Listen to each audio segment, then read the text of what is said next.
Welcome in, ladies and gentlemen, to the Air Raid Hour. My name is Steve Mathis. You can find me on Twitter at Judge Mathis, joined as always by my co-host Dave Tilton. You can find him on Twitter at Tilt Money. And of course, we are joined with Cover One utility man / room guy, Kendall Mursky, as we will be a ton this offseason. Former producer of the show, so he's really come a long way. Mr. Mursky has. Since he was originally an Air Raid Hour producer, which was a position that we completely made up. And I don't really think you produced anything, but you were here and you provided insight. And it was, we had a fun producing time. Job he ever did was when we did the live draft coverage. He was like, that's true. There you go. That was a lot of work. And I missed that. So that was great. So I wasn't even there to see his producer skills at work. But this is the Air Raid Hour presented by the Cover One Sports Network. Together, we are all the Bills guys here, and it's here, gentlemen. The Combine is here. Our focus today is going to be previewing offensive prospects at the Combine, what drills we're going to be looking at, what players we're going to be honing in on, what we want to see over this next week or so at the NFL Combine. But before we get there, there's a couple of, small news and notes I want to get to before we get to the Combine. Number one, former Buffalo Bills assistant general manager Dan Morgan is now currently the assistant general manager with the Carolina Panthers, and I am officially extending him an offer to come back anytime he wants. I don't know if you guys have seen some of the news coming out of Charlotte lately, but today, yesterday or 2 days ago, they gave Ian Thomas, the pending UFA tight end, a contract that was universally panned. For Ian Thomas, it was like a 3-year, $18 million, $8 million guaranteed, $6 million in the first year, universally panned contract. Today he was arrested on something he did last year, I guess like evading police or something like that.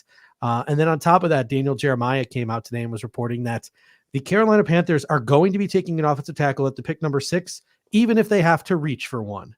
So have fun, Dan, and you're welcome back anytime you want to come back here. We got an assistant general manager job open with Joe Shane gone. So you're welcome back anytime.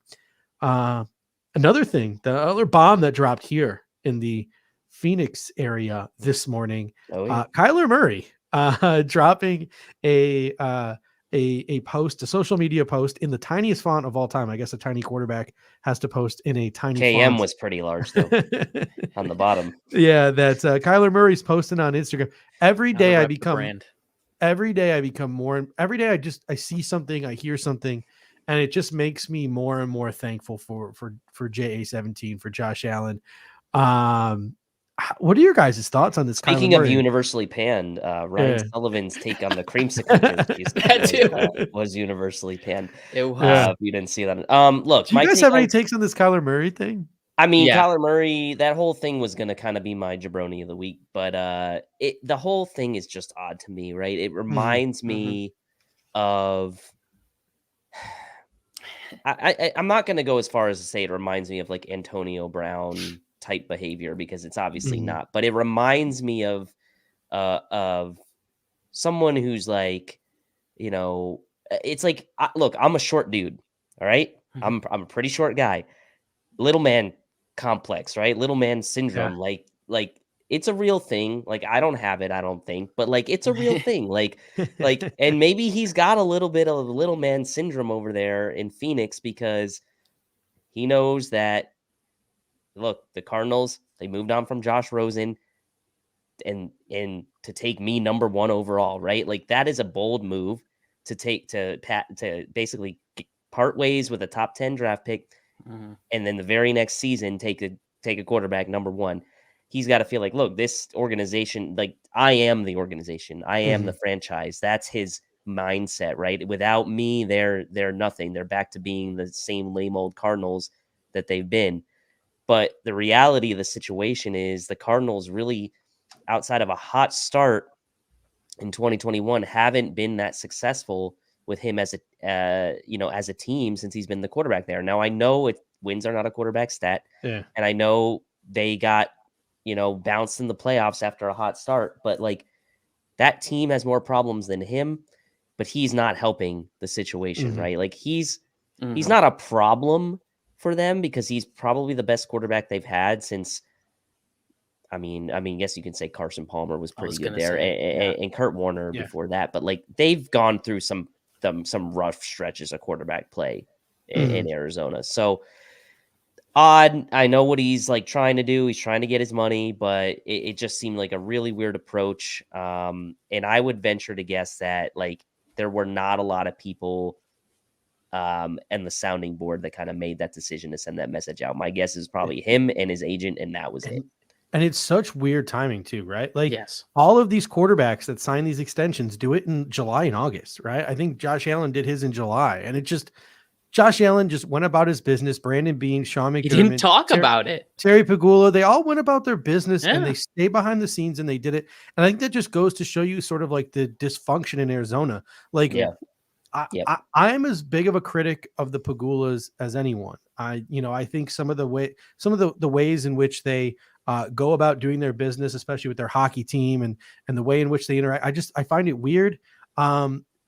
But they hired the right guy in Sean McDermott. They hired the right guy in Brandon Beane, and they let those guys do their business. And Brandon Beane and Sean McDermott would never have let a situation with Josh Allen play out the way it is with Kaiir Murray. Part of the reason why Kaiir Murray might be doing the things he's doing is just because of how dysfunctional, from Michael Bidwell, the owner, who's clueless, to Steve Keim, the general manager, who hasn't had a good offseason in like since the Super Bowl years of Kurt Warner, to Cliff Kingsbury, who should be coordinating an offense in the Big 12. Like, it's not a pretty picture there in Arizona.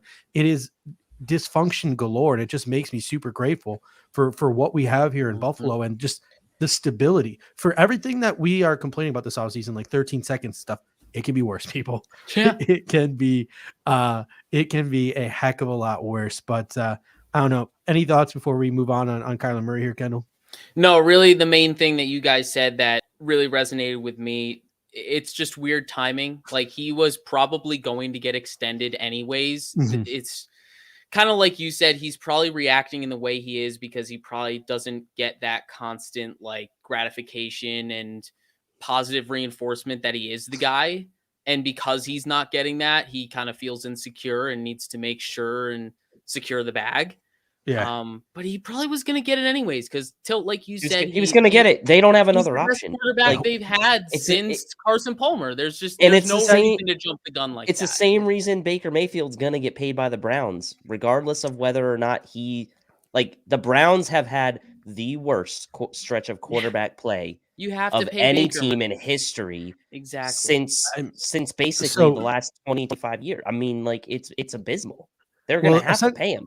Well, but essentially the thing with Kaiir is even though his cap hit is like $16 million or something like that, $14 million or something like that, he's only getting a fresh $5 million this year because a lot of it comes from previous bonuses and signings and things like that. So he's only getting a $5 million check this year. He's only making $5 million this year.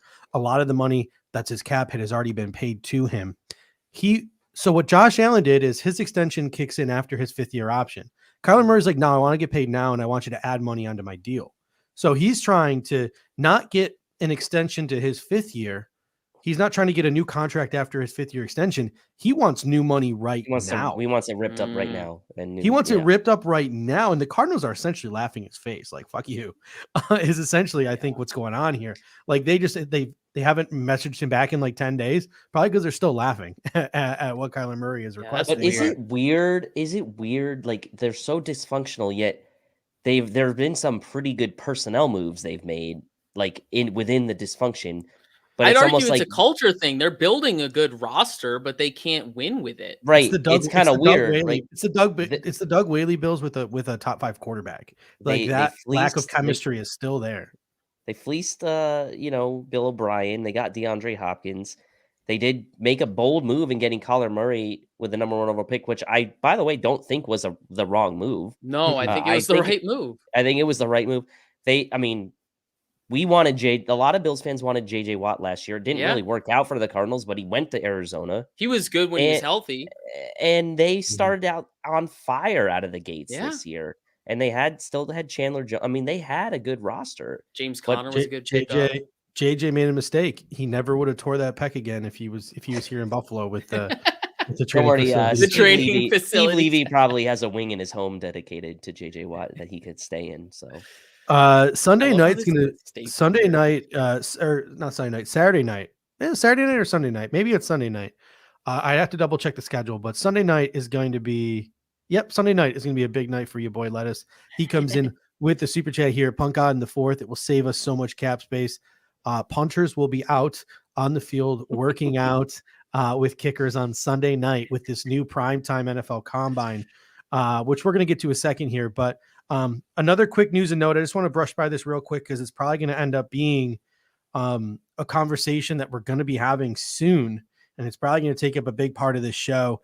I don't know if anyone's seen this today because The Athletic is obviously behind a paywall, but Tim Graham put out an article. Essentially, the cliff notes of the article is the Bill Stadium, new Bill Stadium, which is going to be built across the street, right by ECC South. It's going to be natural grass. It's going to be partially covered.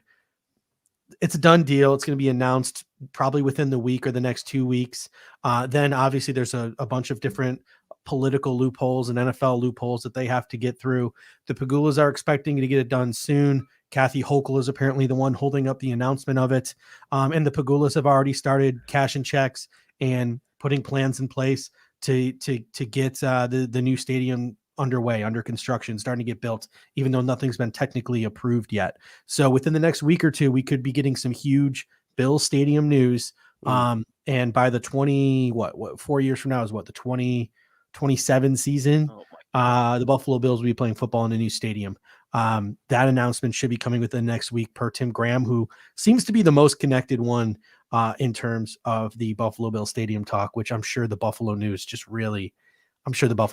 loves the fact that the guy they lost, when we all know the Buffalo News has a rock hard on for the Buffalo Bill Stadium stories.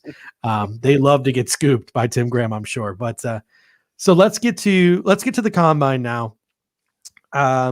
Here's the schedule. It's different this year, right? Yeah. When we do this show on Thursday, we're going to be competing with the NFL Combine because the NFL Combine is now in prime time, something a lot of the players were not happy with because they have to bench press and do the on-field stuff on the same day. We're already seeing Evan Neal opting out. He said he needs to rest up. He's tired from playing Alabama. He's just doing interviews. Derek Stingley still recovering from that Liz Frank. He's a defensive player. We're not talking about defense today, but he is skipping out on the combine. So you're seeing a couple players here and there. You might see some the day of make that decision as well. But tight ends, quarterbacks, and receivers, they reported today. They are doing interviews, press, and medical tomorrow and Wednesday, and they are working out on the field from 4 to 11 p.m. Eastern on Thursday.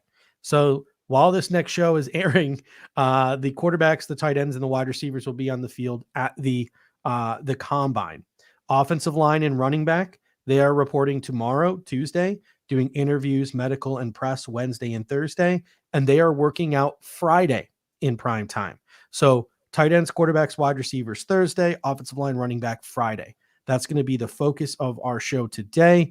And I'll tell you what, just as awesome as all the on-field stuff is, Bean and McDermott talk tomorrow at 1 p.m. They take the podium, 1 and 1:15. And the rumor mill can be just as much fun. Who's talking to who? What prospects are getting interviewed by the Buffalo Bills? So just a general consensus heading into the combine. Dave, how you feeling?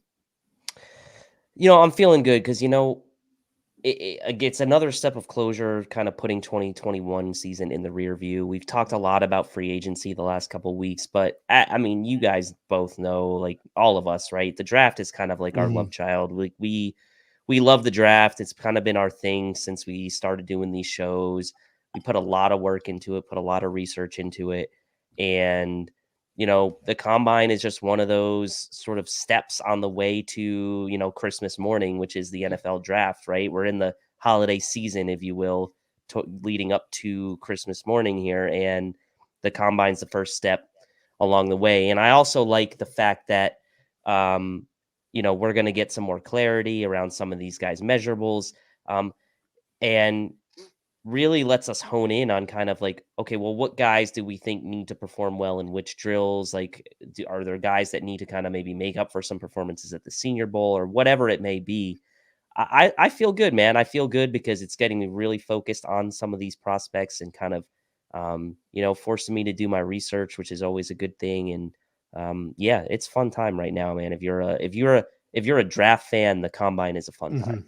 Yeah. Kendall, how about you? What are your initial thoughts as we head into the combine here? I mean, a lot of the same thoughts where it's like, man, it's just great to be at draft time.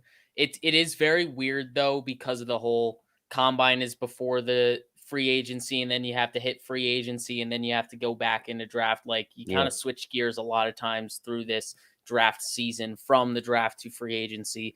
Kind of makes me wish free agency was after the draft. I think that would be a neat little element to the off season, but that's a whole nother thing. I'm really just excited to get it rolling and really get into draft season. I mean, Till, you hit it on the head with just really lifting a lot of these question marks off a lot of these prospects, where it's like, what are they going to measure in at? Like, does he play? Does he run as fast as how fast he plays on tape? Things like that. Do the workouts, his numbers, his RAS score, does it translate to the tape? All of that stuff, it starts to get answered around this week. So yeah, I'm very, very curious to see how a lot of these guys are going to test out.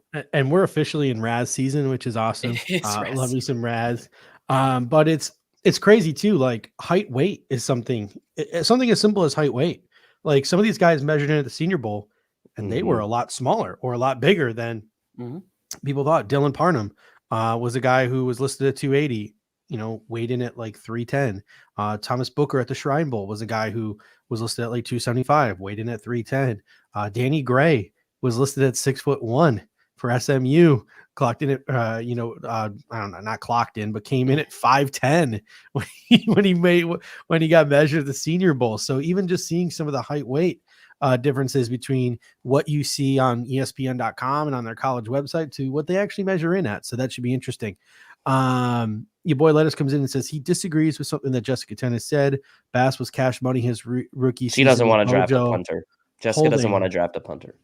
Our punter has to be able to punt in Orchard Park past October.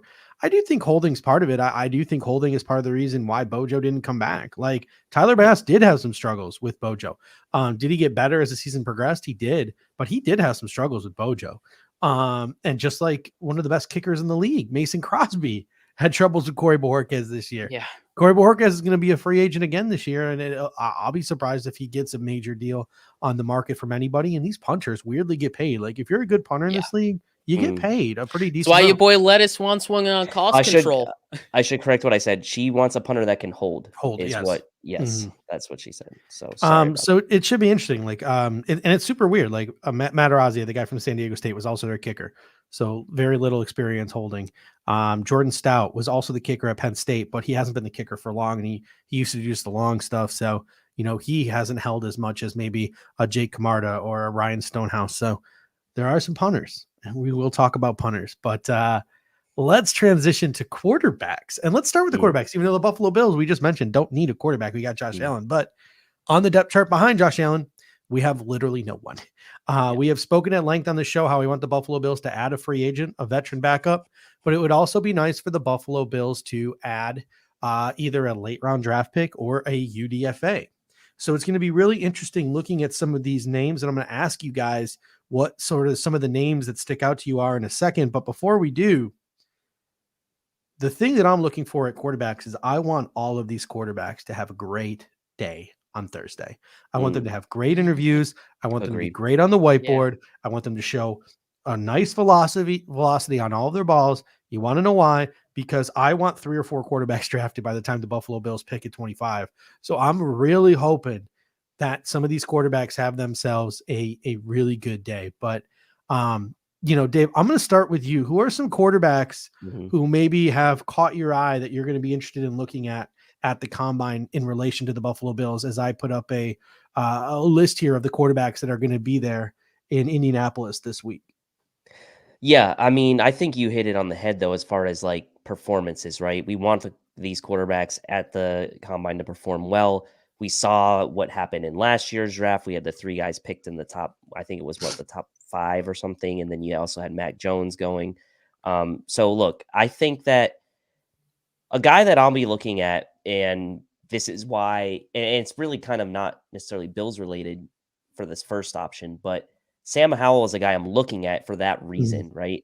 He was a guy that before the season started was very much sort of in the, Todd McShay's or whoever's sort of like, oh, he could be the number one quarterback picked, right? And we know North Carolina didn't have a great season team wise. They didn't have a great win-loss record, and Sam Howell didn't necessarily live up to expectations for the season. However, with a good combine performance, I think he could probably help his stock a little bit. And then maybe some of those teams who might have thought he would have been a guy near the top of the board going into the college football season, maybe he creeps up a little bit, and not necessarily maybe going in the first round, but maybe he comes up a little bit to where he could be one of those guys that a team tries to trade up after day one's over and they see how the board's fallen and they try to jockey up to get up at the top of the second round. So Sam Howell is a guy that kind of polarizing guy as far as what people think about him as a prospect, but I'd like to see what he can do. The guy that Bills related that I'm really interested in, Steve, is a guy that you've kind of got me looking at, and that's Akil Glass. And the reason for that is because I don't necessarily know that he's going to be drafted. I think he'll probably be a priority free agent or maybe a 7th rounder. But you look at his size, right? And you look at his athleticism, and you say, okay, he's 6'3", almost 6'4", he's 230 pounds. He's got the size sort of comparable to Josh. It's weird that he's kind of got smaller hands for a guy as big as him, which is I thought was kind of odd. But if you're talking about a guy that if the Bills strike out in free agency, or if the Bills do end up getting like maybe one of those like bottom of the barrel veteran types, Steve, like your Joe Flacco, who's like literally on his last leg in the NFL as a 1-year guy, and that's it.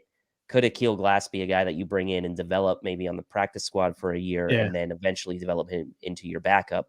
And then he's under a team-friendly sort of, team-friendly situation there. So you've really opened my eyes up to him. I like him.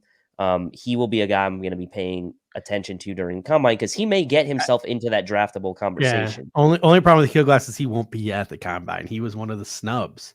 Unfortunately, he's on this list, but I guess he's not there. He's not.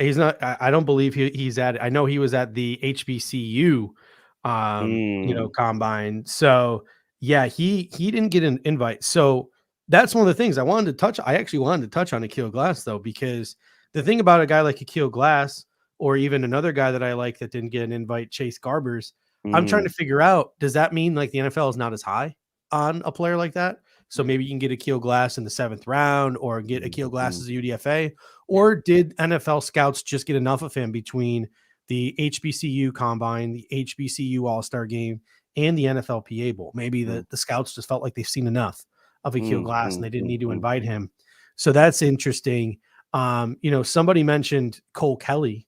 He's a guy that is of great interest to me. Cole Kelly sitting at 6'7", 248. I think he's a guy who might rise up boards. Arkansas transfer to Southeastern Louisiana, threw like 67 touchdowns or something this past season. He's got the size. He's got the athleticism. It's going to be interesting to watch guys like Cole Kelly because you have interest in the Buffalo Bills taking them. But at the same time, the better they perform at the combine, now instead of getting Cole Kelly in the 7th round, maybe Cole Kelly goes in the 5th round or the 4th round. Maybe he moves himself up and really impresses the team. EJ Perry, by chance, mentions is a fast riser. He's another guy with smaller hands, but coming out of the University of Brown, he's a guy who had a really good week at the Shrine Bowl. Caleb Alibi from Western Michigan is a guy that I'm going to have my eyes on. Big arm kid out of Western Michigan, has been throwing to Sky Moore for all these years. And this is a guy where I would never spend a draft pick on De'Aaron King. But De'Aaron King is a guy where if he doesn't embarrass himself and puke all over himself this week, he's a guy very athletic, quarterback, but he's literally 5'8.5", 198 pounds. Got a pretty decent arm for his size, but he's got that relationship with Manny Diaz. Manny Diaz and Sean McDermott have that relationship with each other. De'Aaron King was that quarterback at Miami for a couple of years. Before that, he was the quarterback at Houston, ran those prolific spread offenses. I mean, when you're looking at a backup quarterback, the guy can run. The guy's got a little bit of juice to his arm. Like maybe his hand size is something you're definitely going to have to take a look at too, because apparently he's got small hands. Silas Whittle came in and said that, and I know that's been a knock on him as well. But I don't know. Let me ask you a question. Yeah. Let me ask you guys a question. Maybe I'll ask Kendall. the fact that the Bills have, as of right now, 2 6th and 2 7th round picks, would that lend you to believe they'd be more likely to pick a quarterback maybe in the 6th, 7th round and risk and not risk a guy getting to, undrafted or priority free agent and just take the guy that they like in the 6th, 7th round if there is a developmental type guy, even if maybe that person as being like a draft gradable prospect? I think generally the Bills are going to try and use those later round picks as ammunition to get up into earlier day 3. And I think especially if it's going to be used on a quarterback, because if you think about it, UDFA wise, no one's really going to want to come to the Bills, but the one spot where you could make this team is backup quarterback. Even if you are a UDFA, like that's probably the best UDFA chance to make this roster, because who's the backup quarterback right now?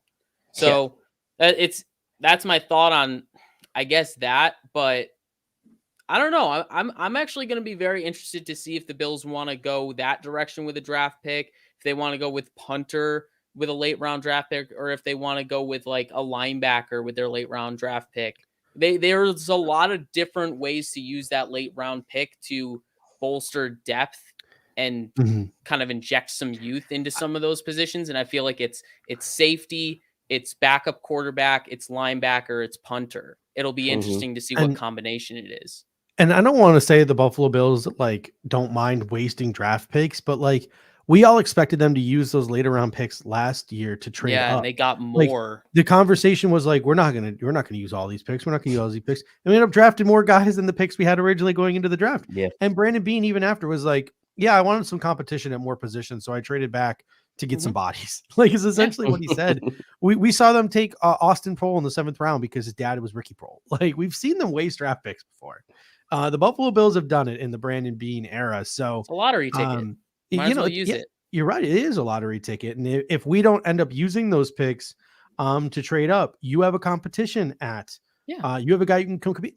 Look at Baltimore Ravens. Tyler Huntley was their backup quarterback, right? Tyler Huntley came in and he beat out the veterans that they had there. And he was like a 6th round pick or something like that. So even before then, I keep going back to Baltimore, but Tyrod Taylor was a backup quarterback there for a long time, despite the fact that he was a later round draft pick. So 4 years of backup before he got a shot. The proof is in the pudding that some teams can get away with, drafting those later round quarterbacks and getting away with those later round quarterbacks as their backups. And Jessica comes in with a great point. This draft class is a lot deeper because a lot of those super seniors are in this draft class. Guys who went back and played one more year of college. Last year's draft was very shallow compared to this year's draft.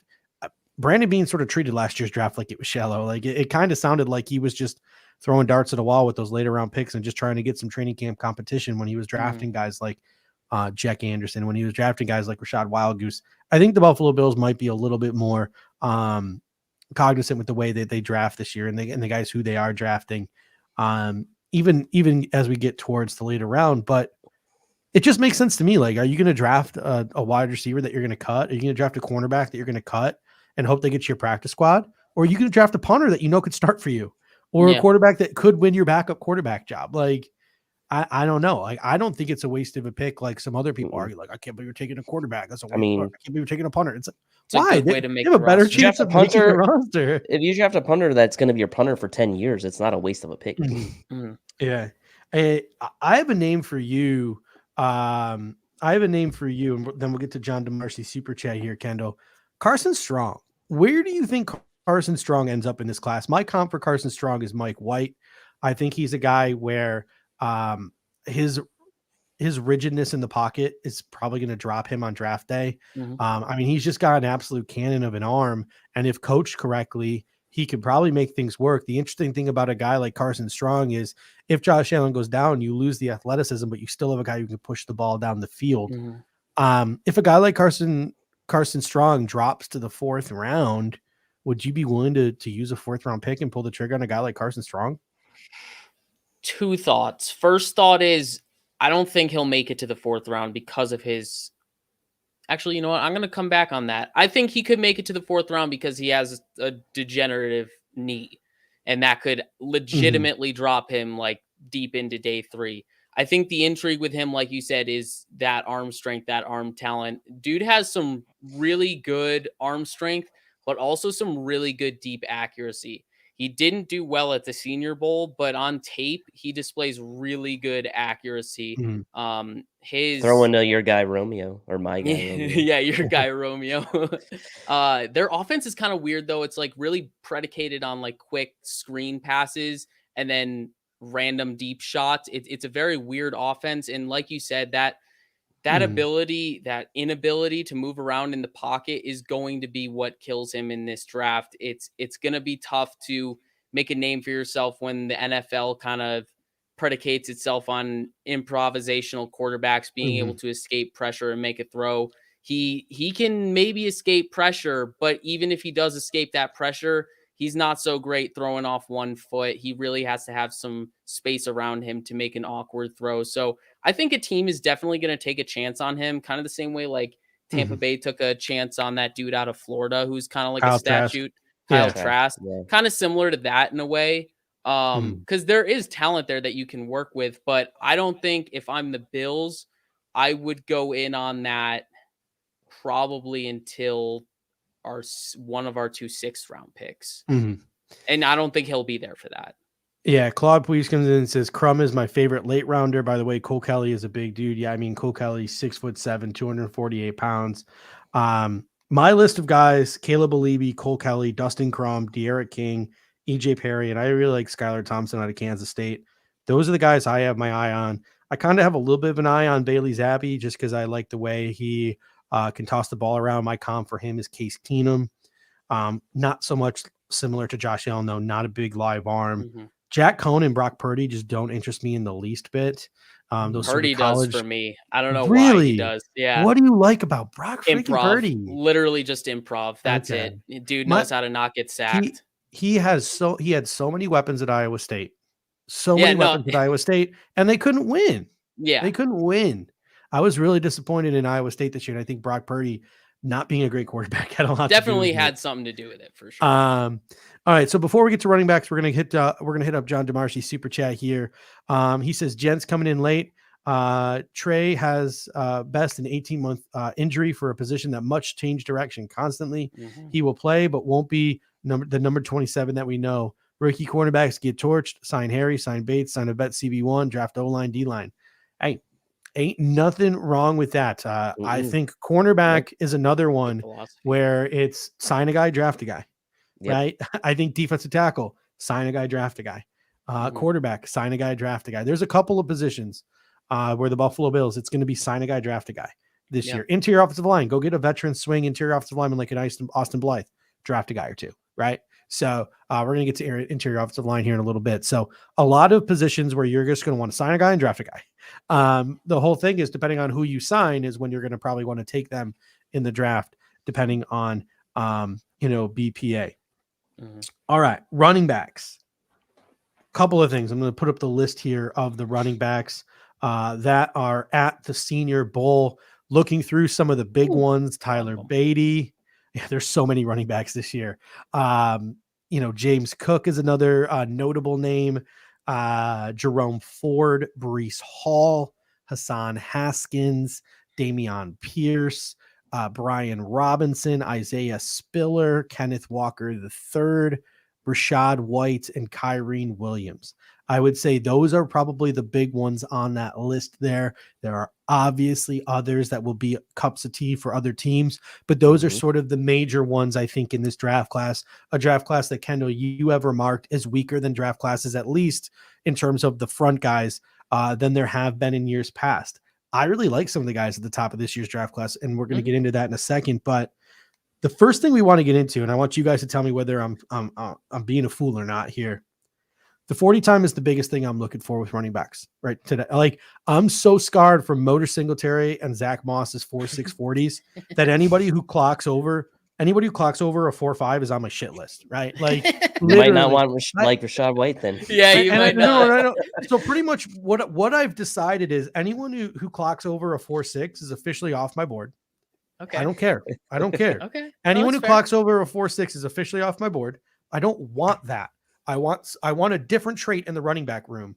And anyone who clocks between a 4.51 and a 4.59 is teetering the edge. And I'm going to have to go back, and I'm really going to have to love some of the traits of those guys. For me, I want someone in the 4.3, 4.4 range. I'm looking for someone to complement Devin Singletary and Zach Moss, not somebody to be another Devin Singletary or Zach Moss and just be maybe a better version. I'm looking for complementary traits to the two guys we already have. Am I off base here, Dave? Or should I be more open to some other guys in this draft who might be more in line with Devin Singletary and Zach Moss's of the world? No, I don't think you're wrong. I think a compliment makes sense. I think the only question becomes is, what is your confidence level if you're the Bills and Zach Moss going forward? That's the question I think you need to answer, because if you're confident in Devin Singletary, which by all accounts, it looks like the Bills are. He was RB1 for the home stretch of the season. He was the best running back on the team all year. RB2, are you confident if you're the Bills in Zach Moss being able to contribute in a meaningful way in 2022 and beyond? Or if you're not, do you need to look for maybe a guy that is a little bit more well-rounded and isn't, skewed towards one trait specifically over another? And to me, that's the question that you have to answer. But I'm kind of with you.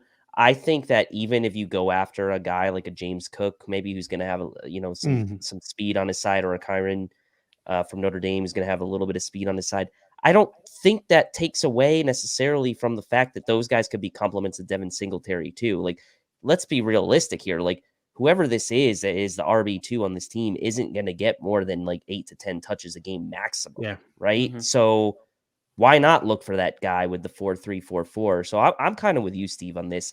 I like a lot of the guys that aren't like that, like Rachaad White, we're going to talk about, but the guys that really like stand out to me are going to be those kind of faster guys. Yeah, like Charles G comes in and says, I want to hammer like Brian Robinson Jr. Zamir White, like they're of no interest to me this year. Like, no interest. Brian Robinson, if we draft him, like, why? The only guy who isn't a pass catcher or a speedster that I have any real interest in, and that's just because he reminds me so much of my favorite running back in last year's class, Javonte Williams. I kind of gave it away there. I love Kenneth Walker, the third from Michigan State. I absolutely love that dude. The way he gets yards after first contact, the way he bounces around, his vision. I still think, despite the fact he doesn't have breakaway speed, you saw him house it 5 times against Michigan, one of the best defenses in college football. I like Kenneth Walker, and that's going to be one of those situations where he didn't do a lot of pass catching in college. Was it that he can't do it, or was he not asked to do it? Sort of that old adage that we had with Devin Singletary. So that's like the only guy that I truly have an open mind about in this running back class. Kendall, what are your thoughts on some of these top flight running backs? Because I know Isaiah Spiller is your number one. I mean, even in the round, he could be like, say Isaiah Spiller is a second round pick. Are you taking Isaiah Spiller in the second round? No, I'm not. I like Isaiah Spiller a lot. I think he's the most well-rounded back. He's, in my opinion, the one that screams bell cow the most. The one that I'm most confident in becoming a bell cow at the next level. There are other ones that have potential. But yeah, I'm not taking him in the second round. I may not even do it I'd take him in the third round. But I think that the thing where I differ with you guys the most is what a compliment to Singletary is. And I think I prioritize speed the most, like you guys do, but I'm not discounting what a power complement or just a receiving threat complement could do to this offense. If you really don't have confidence in Zach Moss in short yardage situations, then why not complement Motor with a power back like Brian Robinson? Because when I watch Brian Robinson tape, yeah, it's kind of boring. He's not like making plays, but he's constantly making the right read, going to the right spot. He's constantly keeping his quarterback upright, good pass protection. And he's just running through people. He's just bigger and more physical, tougher runner than most. So yeah, it's boring. It's kind of something we already have. But, for everyone out there that's saying, I'm sick and tired of Zach Moss, maybe you shouldn't close the door on getting a power back to complement That's Zach the question, Moss. right? Yeah, Hassan Haskins is another guy. Hassan Haskins is nuts. I watched the first game of him, and I'm like, he's this so good dude at the goal line too. Doesn't do anything wrong. There's not one thing that he's like elite at, but like, my God, he has no weaknesses in my book. He's someone where it's like, yeah, he's not an obvious compliment to Singletary, but if he tests anywhere better than Singletary, he's a compliment. Because I mean, Singletary was like what, a 4 RAS. I mean, if we find a running back that's in the high 5s or 6s and I need an 8. like it on tape, I need an 8, Kendall. I need an 8. That's the thing. Where I differ is like, I'd be perfectly content with someone. If I'm drunk, 7s. A 6. If I'm sober, I need an 8. I think my big thing too is I'm particularly high on Dameon Pierce. I think Dameon Pierce is going to test well. I think he clocks a 4.4. I think he can move. He is the guy to me I look at, and I don't see any glaring weaknesses in his game. Like, he's a dog, dude. He's a dog. Yeah, that's the thing. It's like, do you really not want to take a guy like that just because he's not elite at any one thing? Dameon Pierce is what people thought Antonio Williams was in that Miami game. Like, he's just a bowler. He's just an absolute bowling ball. I mean, dude, but like, he's a smaller Brian Robinson in my eyes. They run very similar. Robinson has a little bit more side to side to him. Dameon Pierce is like literally no nonsense. He sees the hole, he hits the hole, and hits anyone that's in the hole. I'll tell you what. So, and Randy's not going to like this. My take before the combine was that I thought Breece Hall was going to come in, clock a 4.4 40, and become this year's Joe Mixon or this year's Jonathan Taylor. I'm starting to cool off on that a little bit, but I'm still really looking forward to watching Breece Hall because I think Breece Hall just gets massively disrespected in this running back class. I think what he did, even if it's not, Joe Mixon vibes or Jonathan Taylor vibes, dude gives me like Priest Holmes vibes. So like, I really like Breece Hall as a runner. It'll be interesting to see how he tests and where he ends up in the draft, where he ends up going. To me, Breece Hall, at least as of a month or two ago, was the only one who I could envision being a first round pick. But now I don't think I think there's one guy who could test his way into a first round pick in the running back class. I think James Cook could test his way into being a first round pick. That's my fair. Guy. That's fair. He's there in the 3rd round. I'm taking him. With his brother Dalvin, the lineage, what he does as a receiver, what he does as he might remind some team of Alvin Kamara. And at some point they could, in round 1, pull the trigger on James Cook if he comes out here and blazes. Right. So I think that by chance as a first, hell no. Like, I'm not saying it's smart. I'm not saying it's the way the modern NFL is built, though. Like, I saw people in the chat talking about like CJ Spiller was ahead of his time. Like, if CJ Spiller was in a draft now, it's like he fits modern offenses perfectly. James Cook is kind of that mold where it's like he just has that speed and that open field playmaking ability where you don't want to pass that up if it means easier touchdowns. It's just, it's the way the NFL is kind of built now on offense. You never want to discount these home run guys. You want to bet on them and hope that you can coach them up in all the deficient areas. So those guys, it's really surprised. I don't think he's going to get round 1, but it's possible if he tests really damn well. And those guys need to go into the right situation too, right? Yes, like you look at a guy like Darrington Evans last year who went into Tennessee and had literally 0 chance to play. I mean, if Darrington Evans goes to, a team, I don't know, let me just maybe like a team like the Raiders. Like if Darrington Evans goes to a team like the Raiders to complement Josh Jacobs, and they finally get rid of Jalen Richard, who feels like he's been there forever, like that could have opened things up for him. So like these guys that are like sort of these home run threats, like Kaiir Robinson's kind of that guy for me in this. Like, where's he going to end up? What's going to be the fit for him? I'm sorry, Kyron Williams. Where do these guys go is almost as important as like what they test. So that to me is huge. And if James Cook ends up in the right place, he could be what we look back on as the best running back in this class. Yeah, some 40 times I'm interested in. Pierre Strong from South Dakota State. I'm interested in his 40.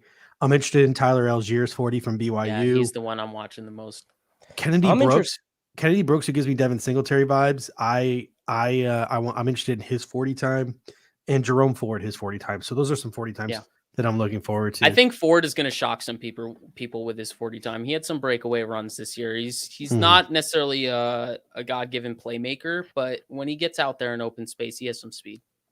I'd like to see what Kaiir tests in the 40 too. Yeah, same. Because he baby like hands.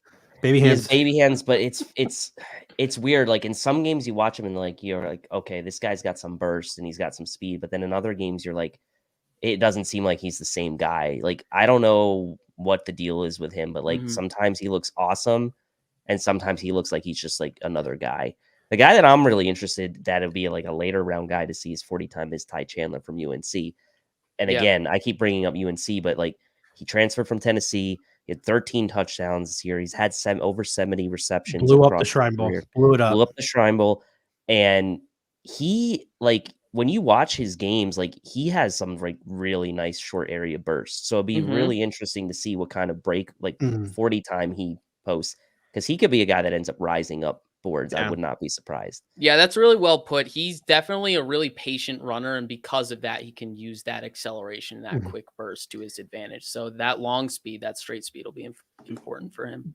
Before we head out, by chance, Sincere McCormick could blow up a nice 40 and rise.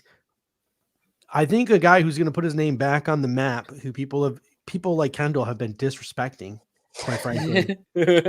I'm intrigued. I think Tyler Beatty is going to put himself back on the map at the combine. To me, I get Austin Eckler vibes from a guy like Tyler Beatty. I know that people want to rip on his size, but I mean, the dude is absolutely chalked up for his size. Yeah, he is. He's a rip dude. I don't envision his body not holding up at the NFL level. I don't envision any injury problems for him. Is he an every down runner? No, but for what the Buffalo Bills probably need from a running back in this offense, I think Tyler Beatty could be an absolute boon for this team, especially with if Aaron Cromer, they want to sort of reinstill like a screen game. A guy like Tyler Beatty could be an absolute beast. And even if we get into the later rounds, I really like Tyler Goodson in the later rounds. I mean, some people are talking about how he could even transition to slot receiver. Because that's how good his receiving skills are. So Tyler Goodson in the later rounds is another name to keep an eye on as well. Obviously, we're missing on a ton of dudes. It'll be really interesting to see some of these guys later. Like I loved Treston Ebner from Baylor as like a punt returner, kick returner. I like Jerrion Ely from Ole Miss, a very, very small guy. So I mean, there are a ton of running backs, and obviously that's what Monday's show next week is going to be for. Like who popped, who didn't pop from this running back room. So let's go around the horn here. Who do we think is the running back who's going to be the most talked about when this combine is all over? Dave, who do you think is going to be the most talked about running back? James Cook. What about you, Kendall? I kind of want to go with a sleeper, but no, I'm going to do it. I think Jashawn Corbin is going to test really well. Ooh, that was my other guy. Him and Ty Chandler. Yeah, I think he's going to run. Yeah. I think Corbin's going to run really well. I will be curious to see what his 3-cone and his agility stuff grades out. But I think his straight line and his 10-yard split, I think he'll be good. I definitely think he'll be good there. Someone I'm actually going to have keeping an eye on is Max Borghi from Washington State, though. He's a sleeper for me as a receiving threat out of the backfield that I have a lot of interest in just as a receiving threat.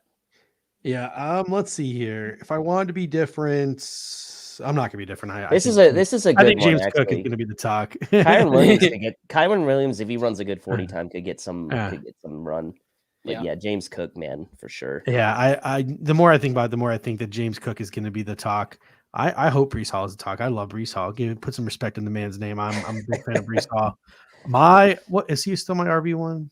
Yeah, Breece Hall is my RB1. So my top 3 RBs are Hall 1, Spiller 2, Walker 3, Cook 4. So it should be interesting. Kaiir is my 5th. So anyway, on to wide receivers now. I mean, you want to talk about a full list. I had to make this font pretty small here for wide.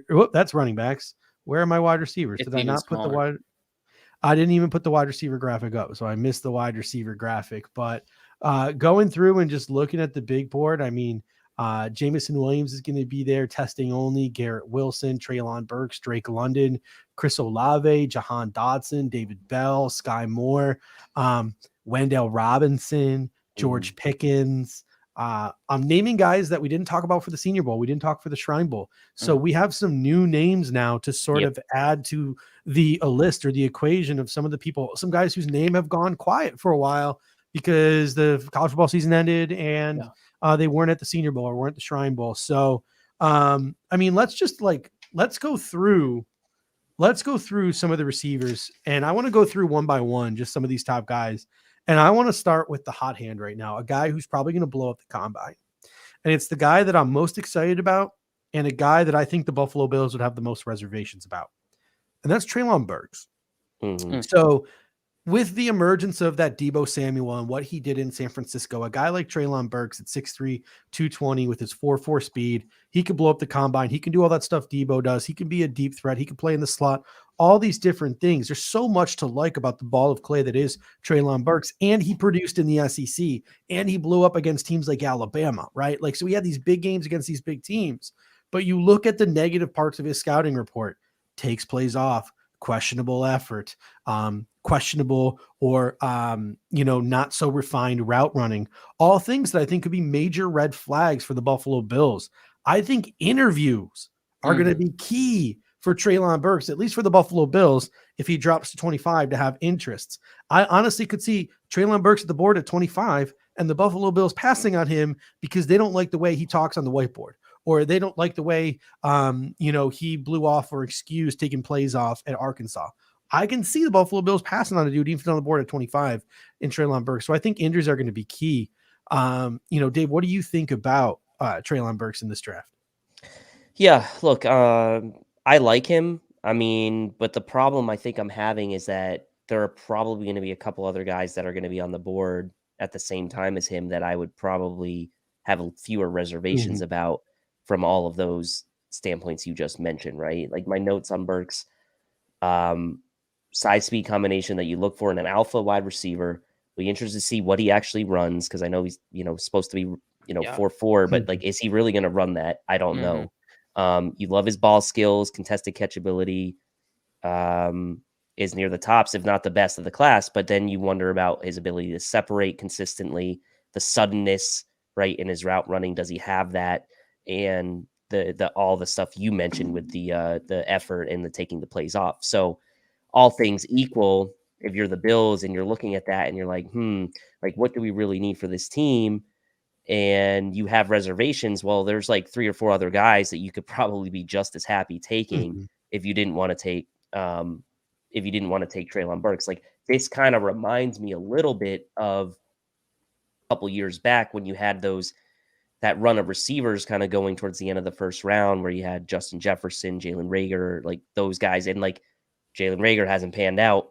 Justin Jefferson, look what he's done, right? So you got to be super sure about the guy you're taking there is going to pan out, especially when all these other names like Drake London and Jahan Dotson are likely going to be in that same mix too, around that spot. So, I mean, am I going to be upset if the Bills take him? No, because like they probably have the culture that can fix that, right? If he was going to go to like the Bengals of old or go to the Cardinals, right, or something like that, then maybe you'd have some reservations. But the Bills are one of the few spots now you could say if a guy like that ends up there, you'd be confident that they could make it right? But you got to be sure. You got to be sure. Yeah, you got your boy Lettuce coming in. There's about a 2% chance the Bills go offense at 25. I would wholeheartedly disagree.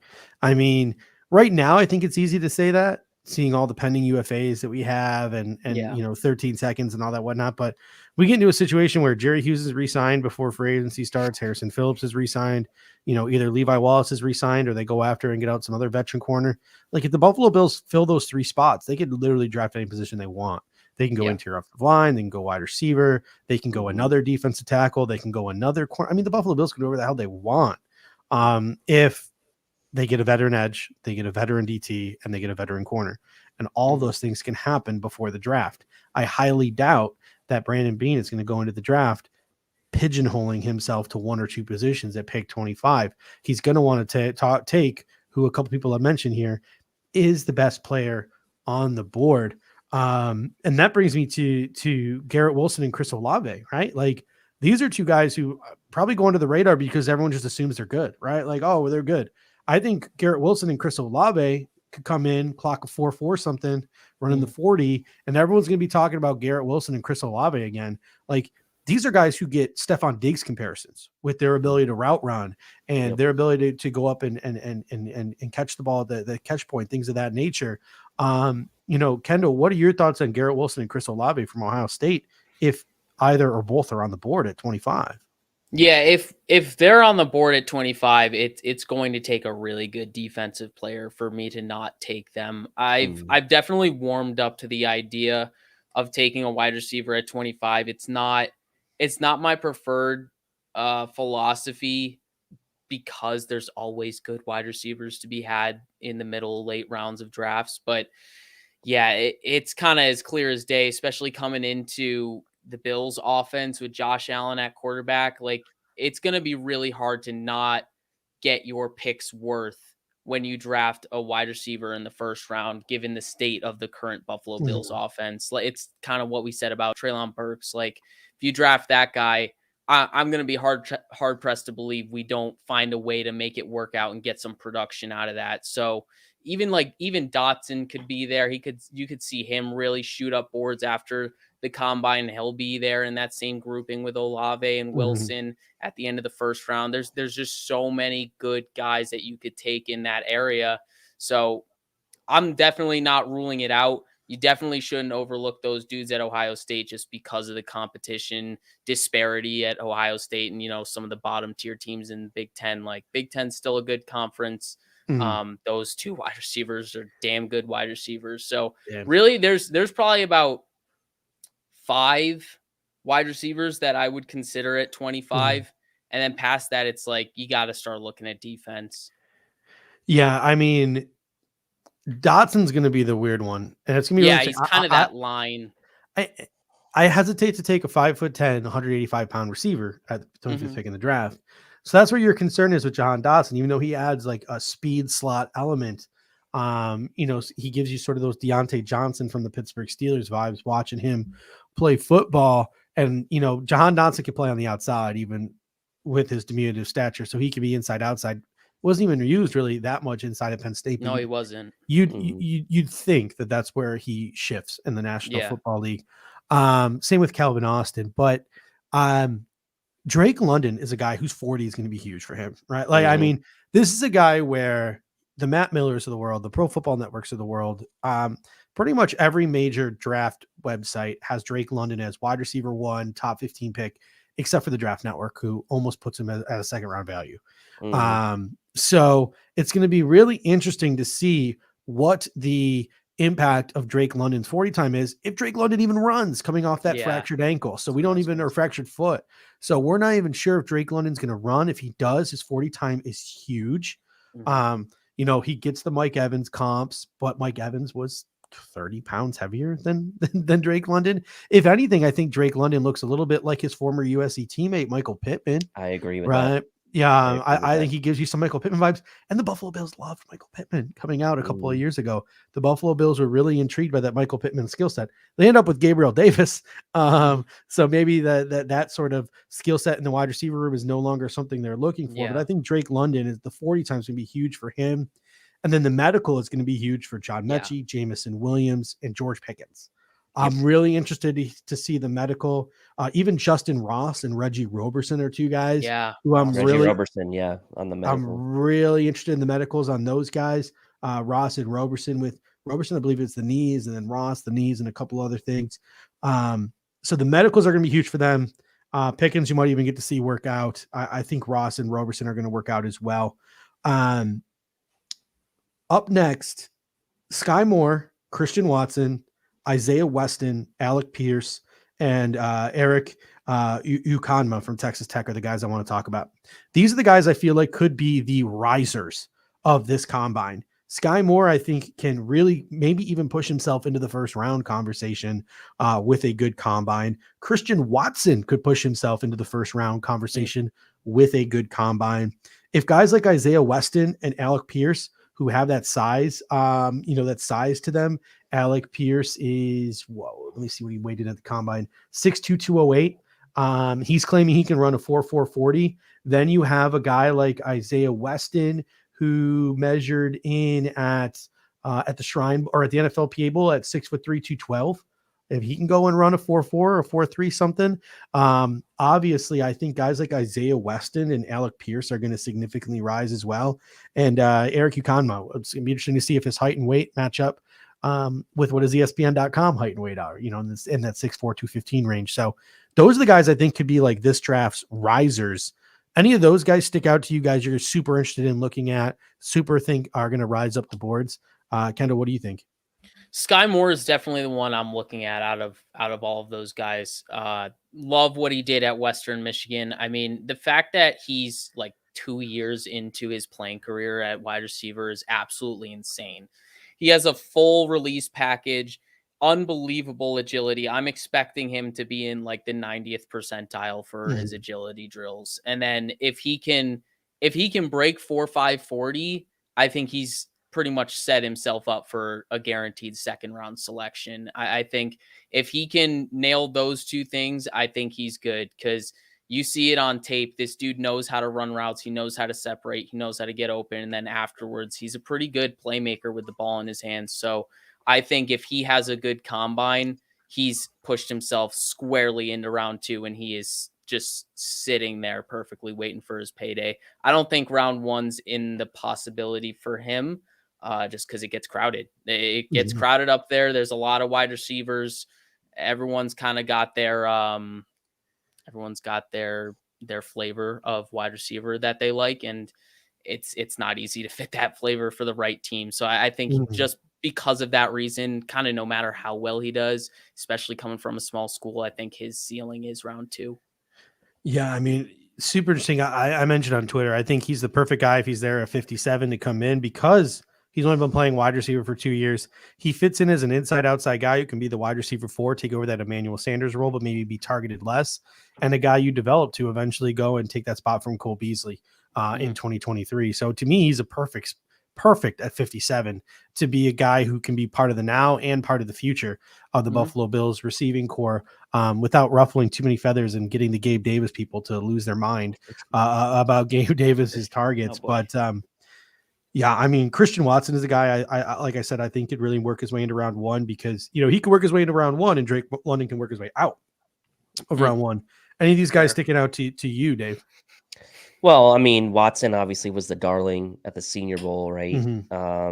Produced well there and had the nice catch, and was just, all the reports were that he was just tearing up practice there. So with his size, his ball skills, a team is going to get intrigued by that, right? I think that, you obviously can't teach 6'5", right? I think that's what he measured at, or close to it. And in a way, you'd almost see that maybe as a deterrent for a guy to be too tall, but he's smooth, right? And he's got the ball skills that you need. And I don't know that he's a fit for the Bills, but I will find him very interesting to pay attention to at the combine, because if he runs like a 4.4, he's going to put himself right up there. He does that Debo stuff too. Like if you look at his North Dakota stuff, they were using him as a running back a lot. Everybody wants a Debo.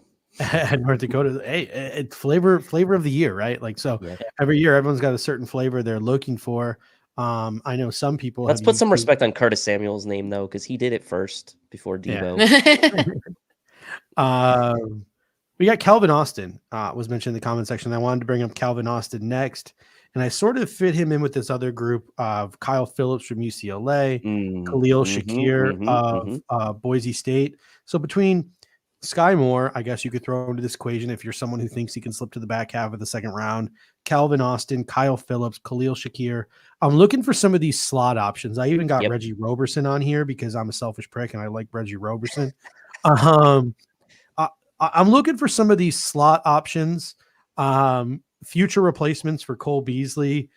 I'm looking for, will the real slot option please stand up at this NFL Combine? Yes. So I'm looking for some guys to step up. I know Velus Jones is in the conversation. Bo Melton is a guy that I know you like, Kendall, but I'm not sure if he's even a late day 2 guy. He's probably more of a day 3 option. Yeah, but probably. Who are some of these slot options that stick out to you? I think Calvin Austin, man, if he clocks a 4.2, he could be a second rounder. Like Khalil Shakir's 40, I think is going to be huge.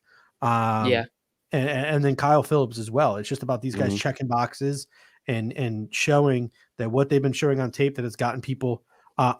That's the one I forgot to write down. Wendell Robinson. Kendall, talk about Wendell a little bit because I know you've just been gushing. To me, he's Isaiah McKenzie on steroids, right? Yeah, no, that's what you see when you turn on the tape. He does everything Isaiah McKenzie does. I mean, you're going to have to worry about, is this guy a true route runner in the slot? Because that's really the question that box that you're leaving unchecked with him. It's like, yeah, he can run the routes you want him to run if he's not really being pressed off the line of scrimmage, if no one's impeding his route.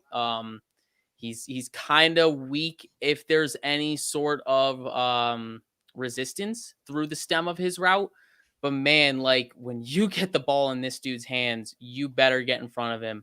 He is really tough to tackle because he's so fast and he can just destroy pursuit angles. He is everything you want in someone from running the jet sweeps and those loop orbit motions. If you want to keep motions in the offense, you draft a guy like Wandale Robinson. I remember watching him in 2019 and I was like, when is this dude coming out? I found our Isaiah McKenzie replacement. It's taken 2 years, but he's finally coming out. So I'm very excited about his game.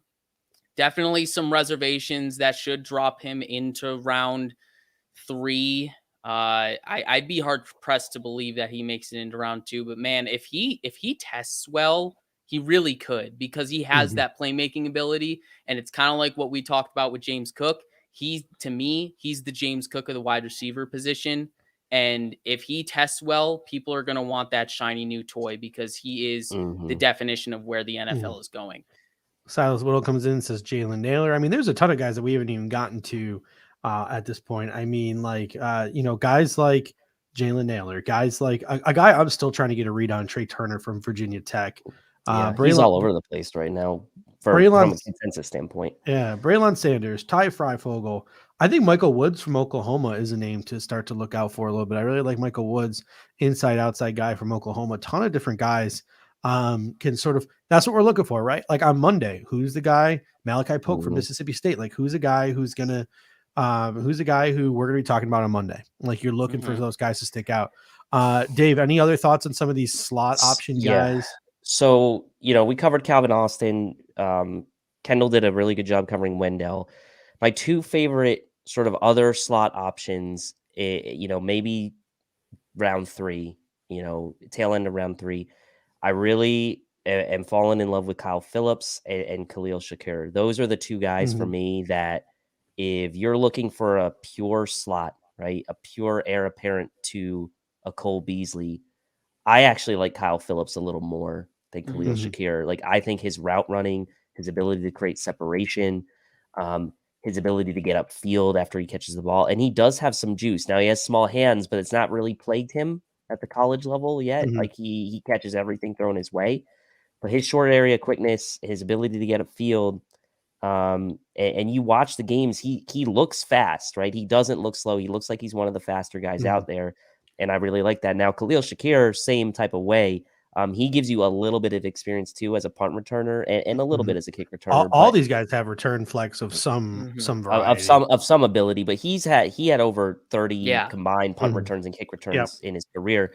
I'd be happy with him as well if they went that direction, because the one thing I kept saying when I was watching Khalil Shakir, I was like, this guy just keeps finding yards that aren't there. Like you see him in a pile or in a scrum, and it's like he gets another 2-3 yards, and you're like, how did he do that?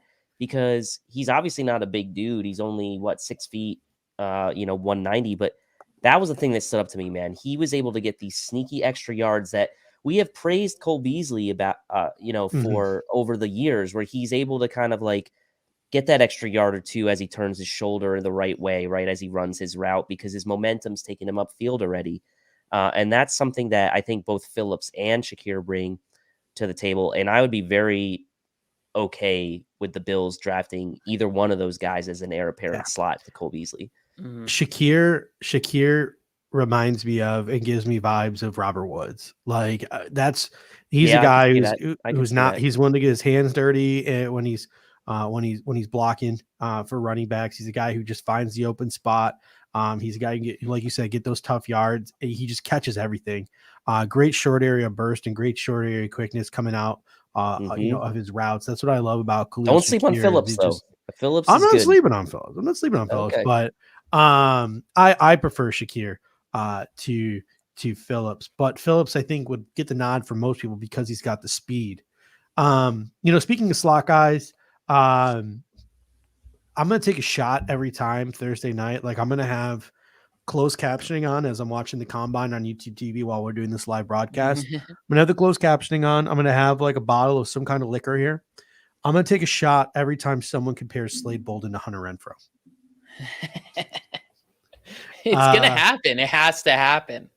It's Slade just part of the Bolden, draft man, process. It's gonna get so overdrafted. He's not Hunter Renfrow, but he's a guy who does provide punt return flex, can be a slot option for people, and you're gonna get some Hunter Renfrow vibes from Slade Bolden.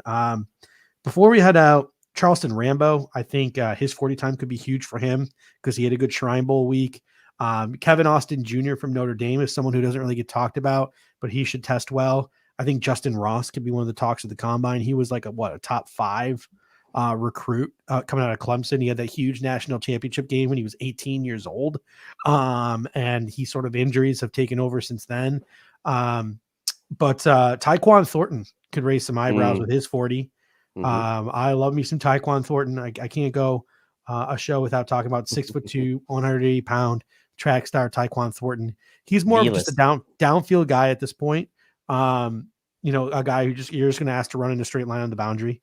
You're going to have to develop him a little bit more. But Kendall, speak to Velus Jones and Bo Melton a little bit. And Danny Gray, I think fits into this category of Velus Jones and Bo Melton. But just stick, because I know you know these two pretty well. Stick with Velus Jones and Bo Melton. So both of them are very interesting guys. They both had good weeks at the Senior Bowl. Jones much more so than Melton. But both can operate from the slot. Melton was kind of the playmaker of the Rutgers offense, so he did a lot from everywhere.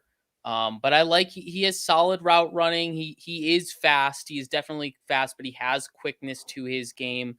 Has some natural separation ability, some route savvy to his game. Nothing like really to write home about other than just that clear athleticism that he has. There's definitely some refinement to be done to the technical side of things, but he shows it on tape every now and again. So you don't want to discount it, but that's kind of why he's being drafted in day 3.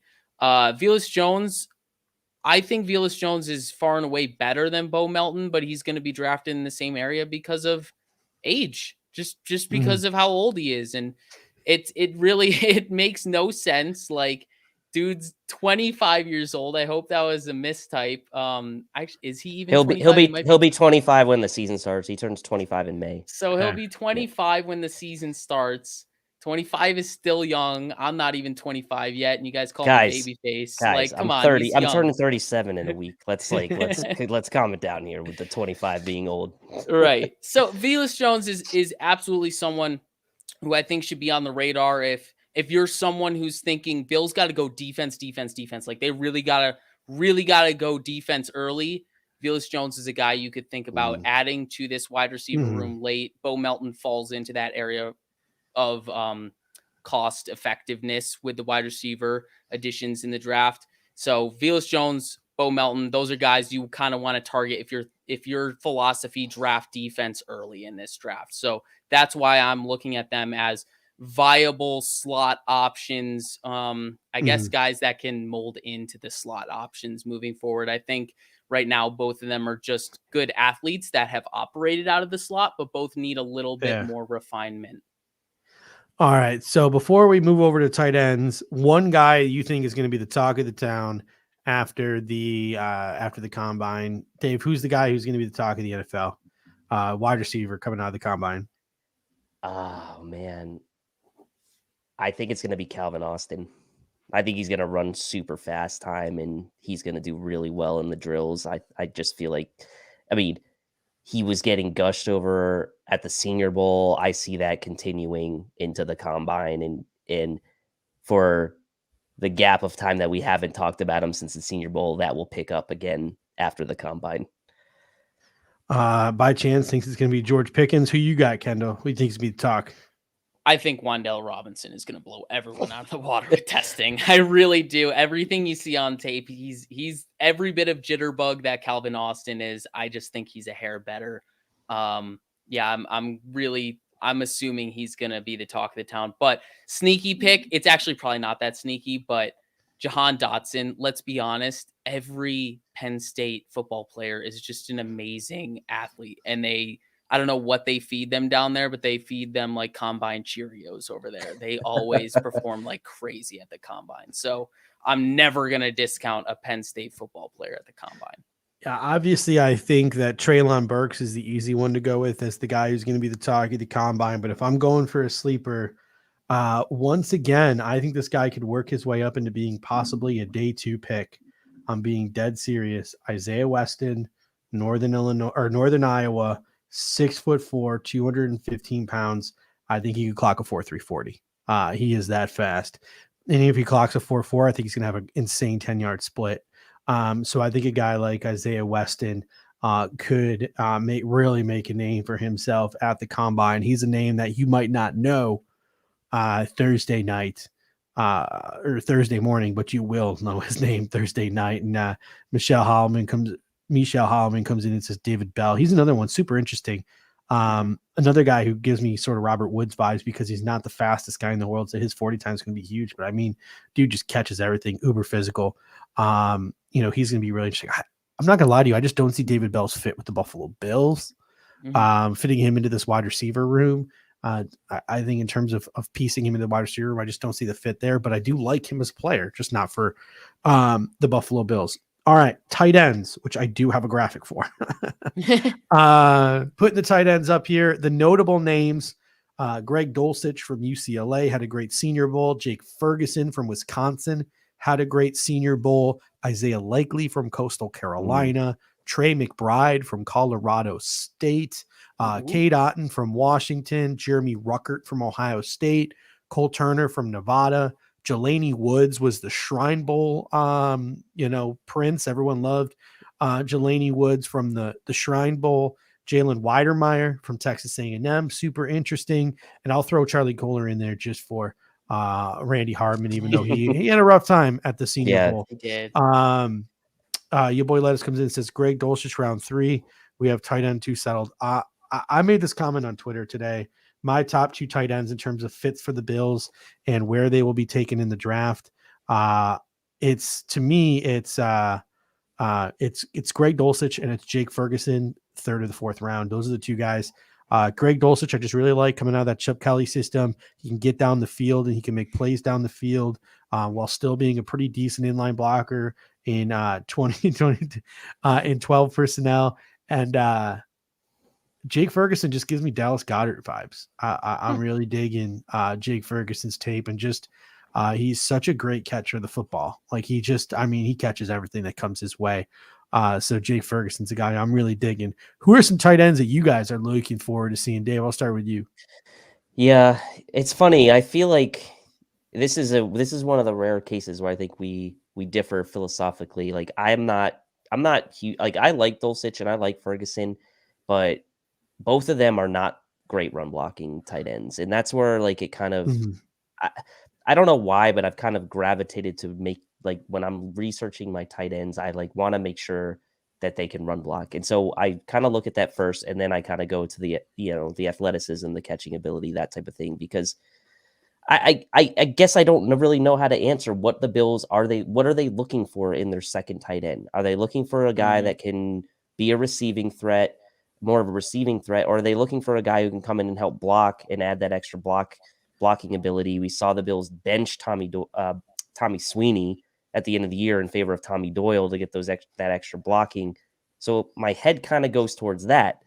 So when I start thinking about that, I'm like, okay, well, I mean, a guy like Jelani Woods kind of stands out to me as a later round guy. Great run blocking tight end. Catch radius is insane. Catch radius and it's still good. And that's why I kind of gravitate towards him, because like he's got the blocking ability, but then he's also that athletic guy with the big catch radius, the tall like athletic type.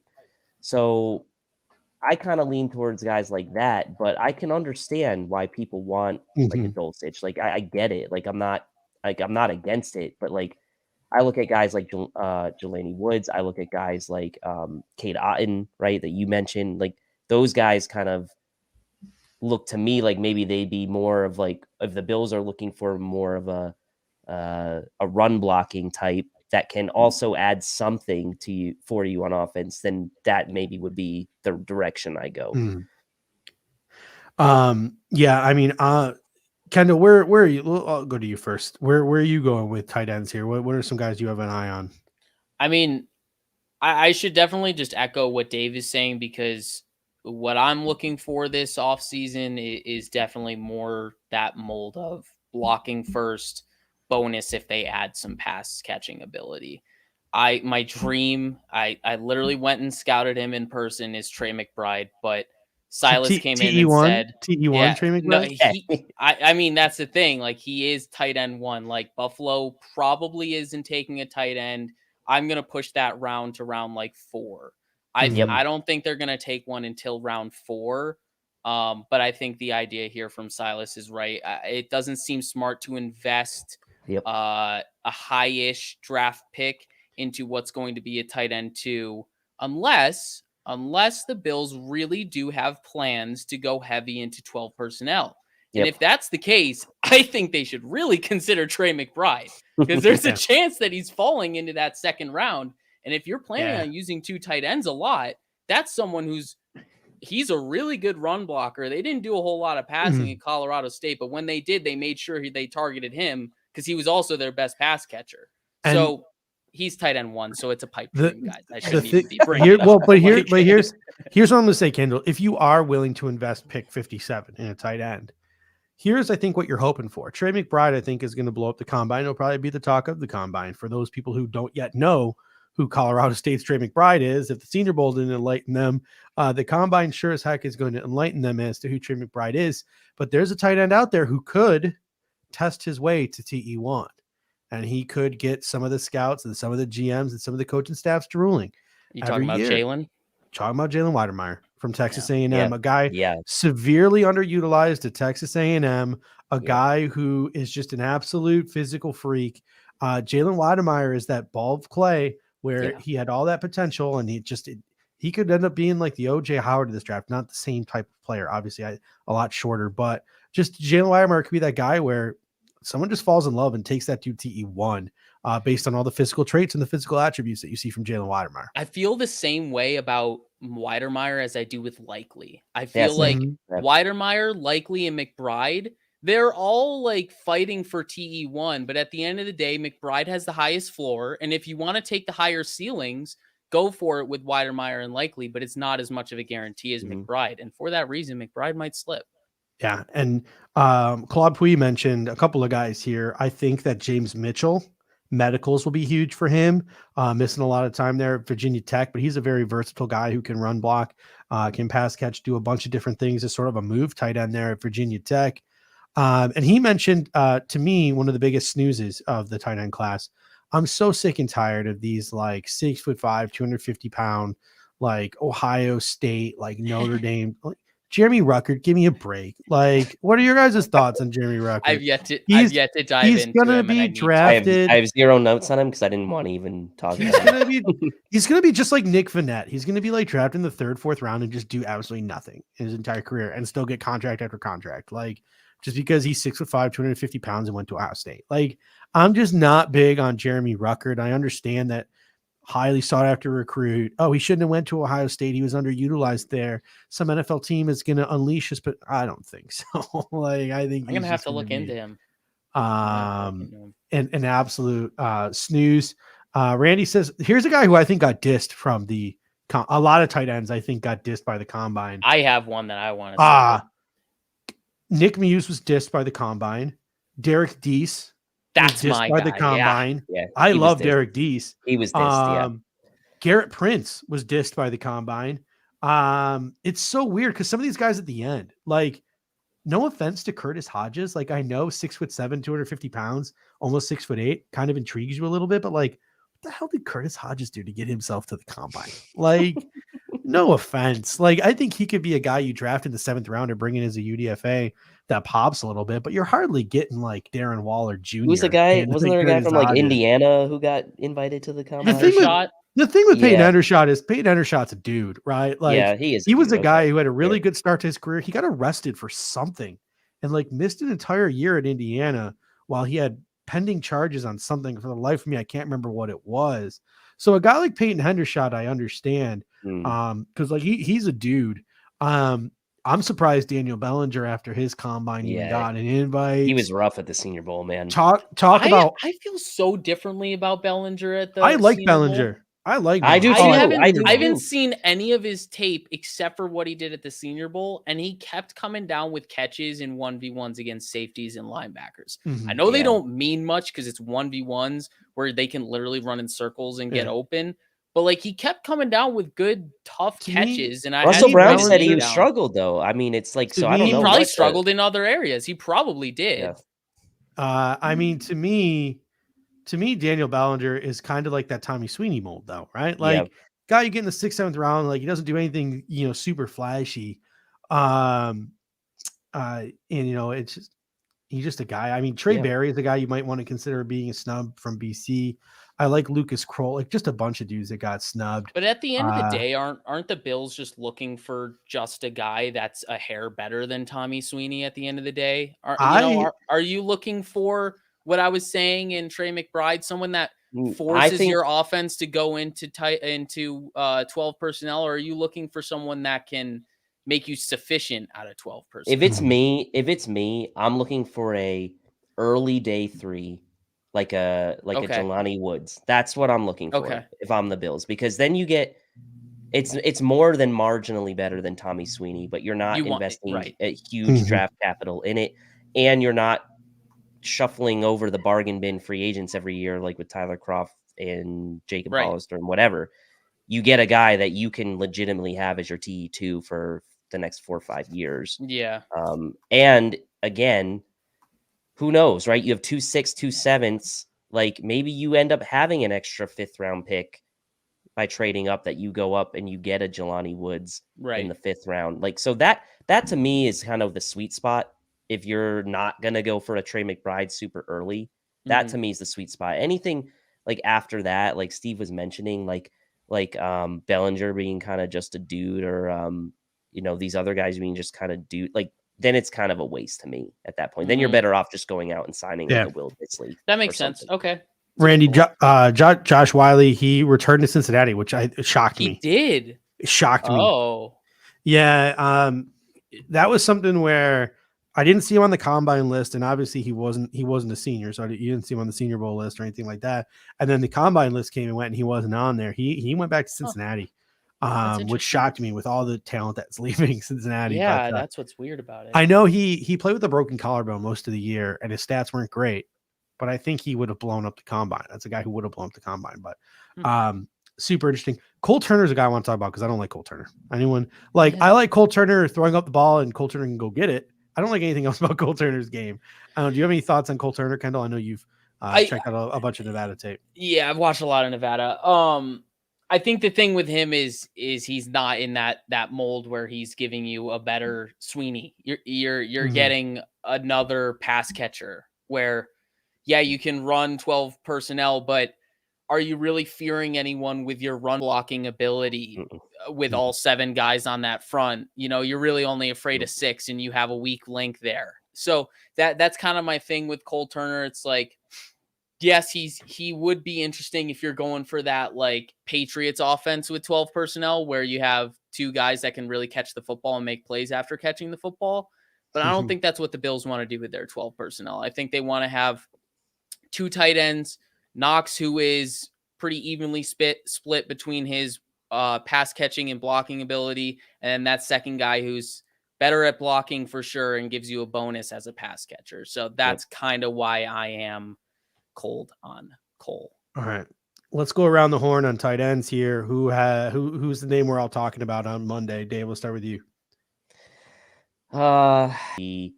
He's not gonna be a household name, but he's gonna be a draft household name for people who follow the draft after the combine. I I just have so much fun thinking about him and Dawson Knox playing off each other too. Yeah, but you're gonna have to spend a second round pick on him. Yeah, exactly. Who do you got, Kendall?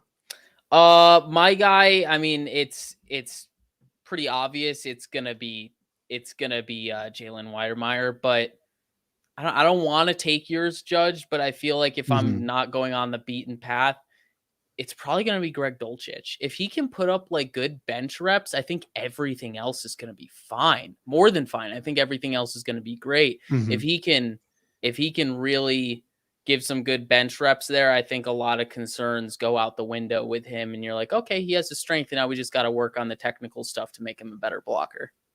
All right, so we got Weidermeyer, we got Likely. I think obviously Trey McBride's going to blow it up. So I'll go with James Mitchell. I think a lot of people are going to be talking about. I don't know if he's going to work out, but if he works out, I think James Mitchell is going to be a guy that people are talking about.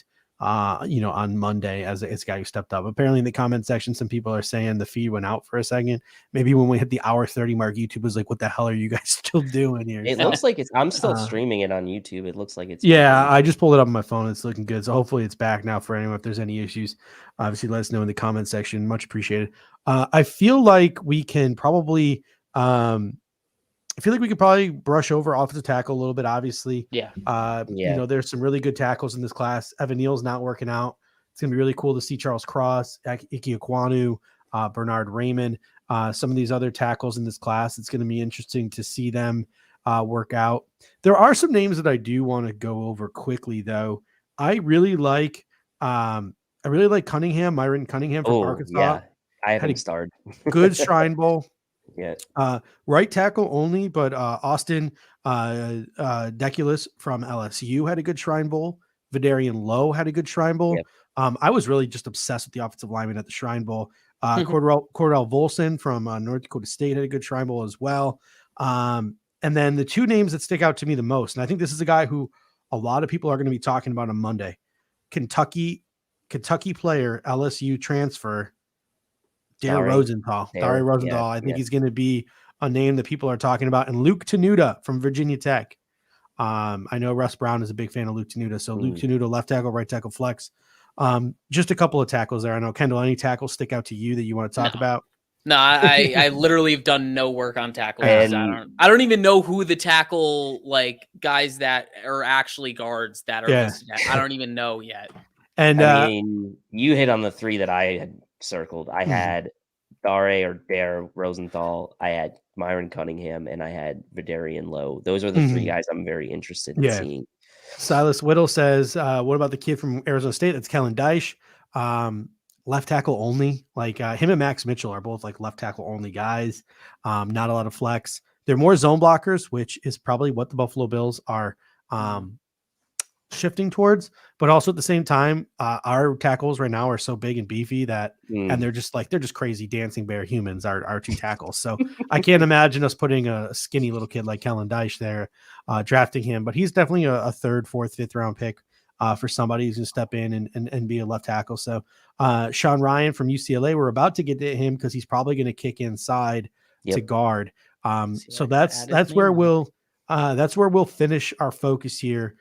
Someone earlier said they thought this interior offensive line class was weak. I like a lot of.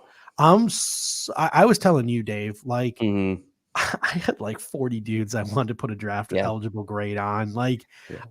You go through this list. Ben Brown, especially when you start sliding over the guys that played some tackle in college and you think play guard in the pros, you get a nice list of guys. I'm just going to roll through here. Here's the list of guys. And there's a ton of guys who I'm not going to mention, but these are the guys I'm going to mention for now as sort of the finger quotes, big names, I think, heading into the combine. Luke Fortner, I think, is a pretty decently big name in Bills Mafia circles. He's been getting some run both with our show, Cover One. A couple other guys have been talking about Luke Fortner. Kenyon Green from Texas A&M, Marquise Hayes from Oklahoma, Ed Ingram from LSU, Zion Johnson from Boston College, Darian Kennard from Kentucky. Obviously, everybody knows about Tyler Linderbaum from Iowa. Thayer Munford from Ohio State, Dylan Parnham from Memphis, Sean Ryan from UCLA, Jamari Salyer from Georgia, Lucida Smith from Virginia Tech, Cole Strange, the darling of the Senior Bowl from Chattanooga. And those are the big ones. And we're going to get to other guys too, because there's a ton of guys I didn't list that I just want to sit here and gush about. But let's start off first round. Kenyon Green, Zion Johnson, Tyler Linderbaum. Are you willing, if one of those guys are on the board, is there an interior offensive lineman that would float your boat and you would rock the 25th pick on? Dave, I'll start with you. If Ryan Bates is not tendered, or if he is signs elsewhere, you better believe I'd be considering Zion Johnson at pick 25. And it's not just because of what he did at the Senior Bowl, right? That's part of it, right? You look at what is going to separate these guys at the top of the round here, or at the top of the class.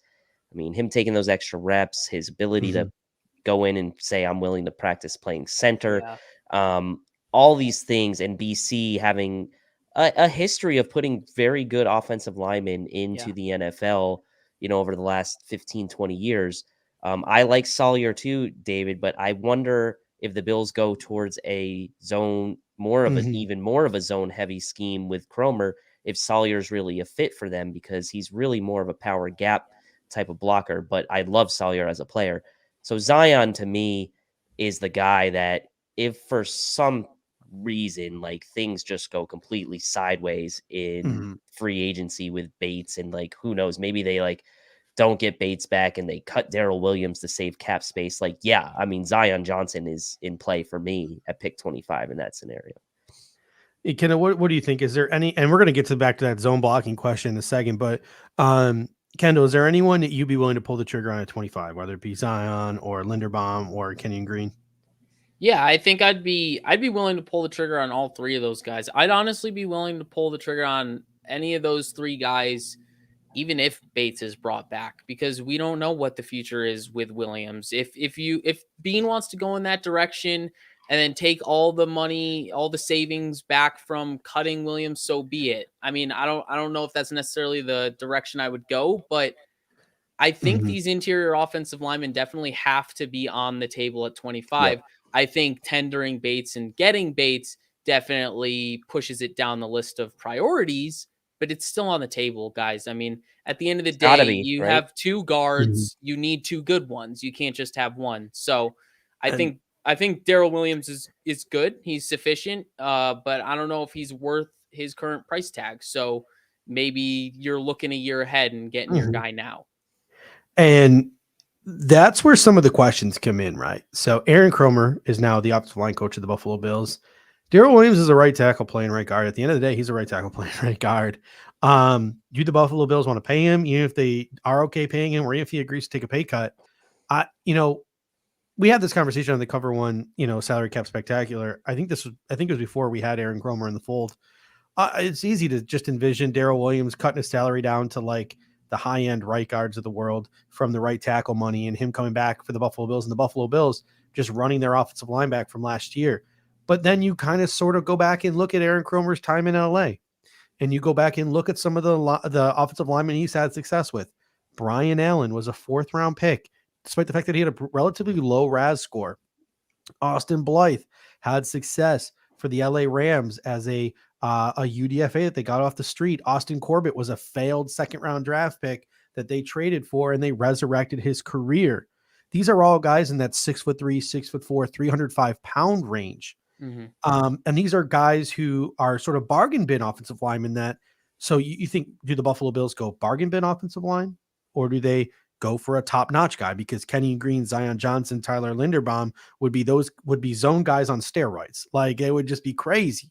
Or do the Buffalo Bills now start looking later on in the draft for the bang for their buck guys? Your boy Lettuce mentioned Luke Fortner as like the perfect example. To me, Luke Fortner is Brian Allen. Like, I look at them and I see the same person. And all these 330-pound or so like guys like Darian Kennard that I had been salivating over all season, I think those guys are off the table for the Buffalo Bills now. I wonder if even a guy like Marquise Hayes would be on the board for the Buffalo Bills now. I'm looking at guys now like Luke Fortner, Cam Jurgens, Alec Lindstrom, Donovan West, who I'm going to let you talk about a little bit, Kendall, Luke Wattenberg. These are some of the names that I have interest in to see how they test. And then the two big ones, the guys who we can get in the middle rounds, who are zone blockers, who I think have immense upside, Dylan Parham from Memphis and Cole Strange from Chattanooga. Those are the two guys that I have them circled. Those are the two guys I'm looking at the closest is Parham and Strange. But talk about a little bit about Kendall about Donovan West, because I know you've been doing some Donovan West tape today. He's my favorite, right? Former wrestler. I think he's got a good grip. He's left guard, right guard, center flex. Ran that zone scheme for Rashad White and the Arizona State Sun Devils there. Talk a little bit about Donovan West, who I think would be a steal in the 4th or the 5th round. Yeah, I'd be very hard pressed to believe he makes it to the 4th round, but there's a chance he slides just because of the value that people place on interior offensive linemen. I mean, we see how much everyone loves Tyler Linderbaum, but he could slide to the back half of the 1st round just because of the position he plays. So I think Donovan West could be in play for that 4th round pick, whether it should be or not.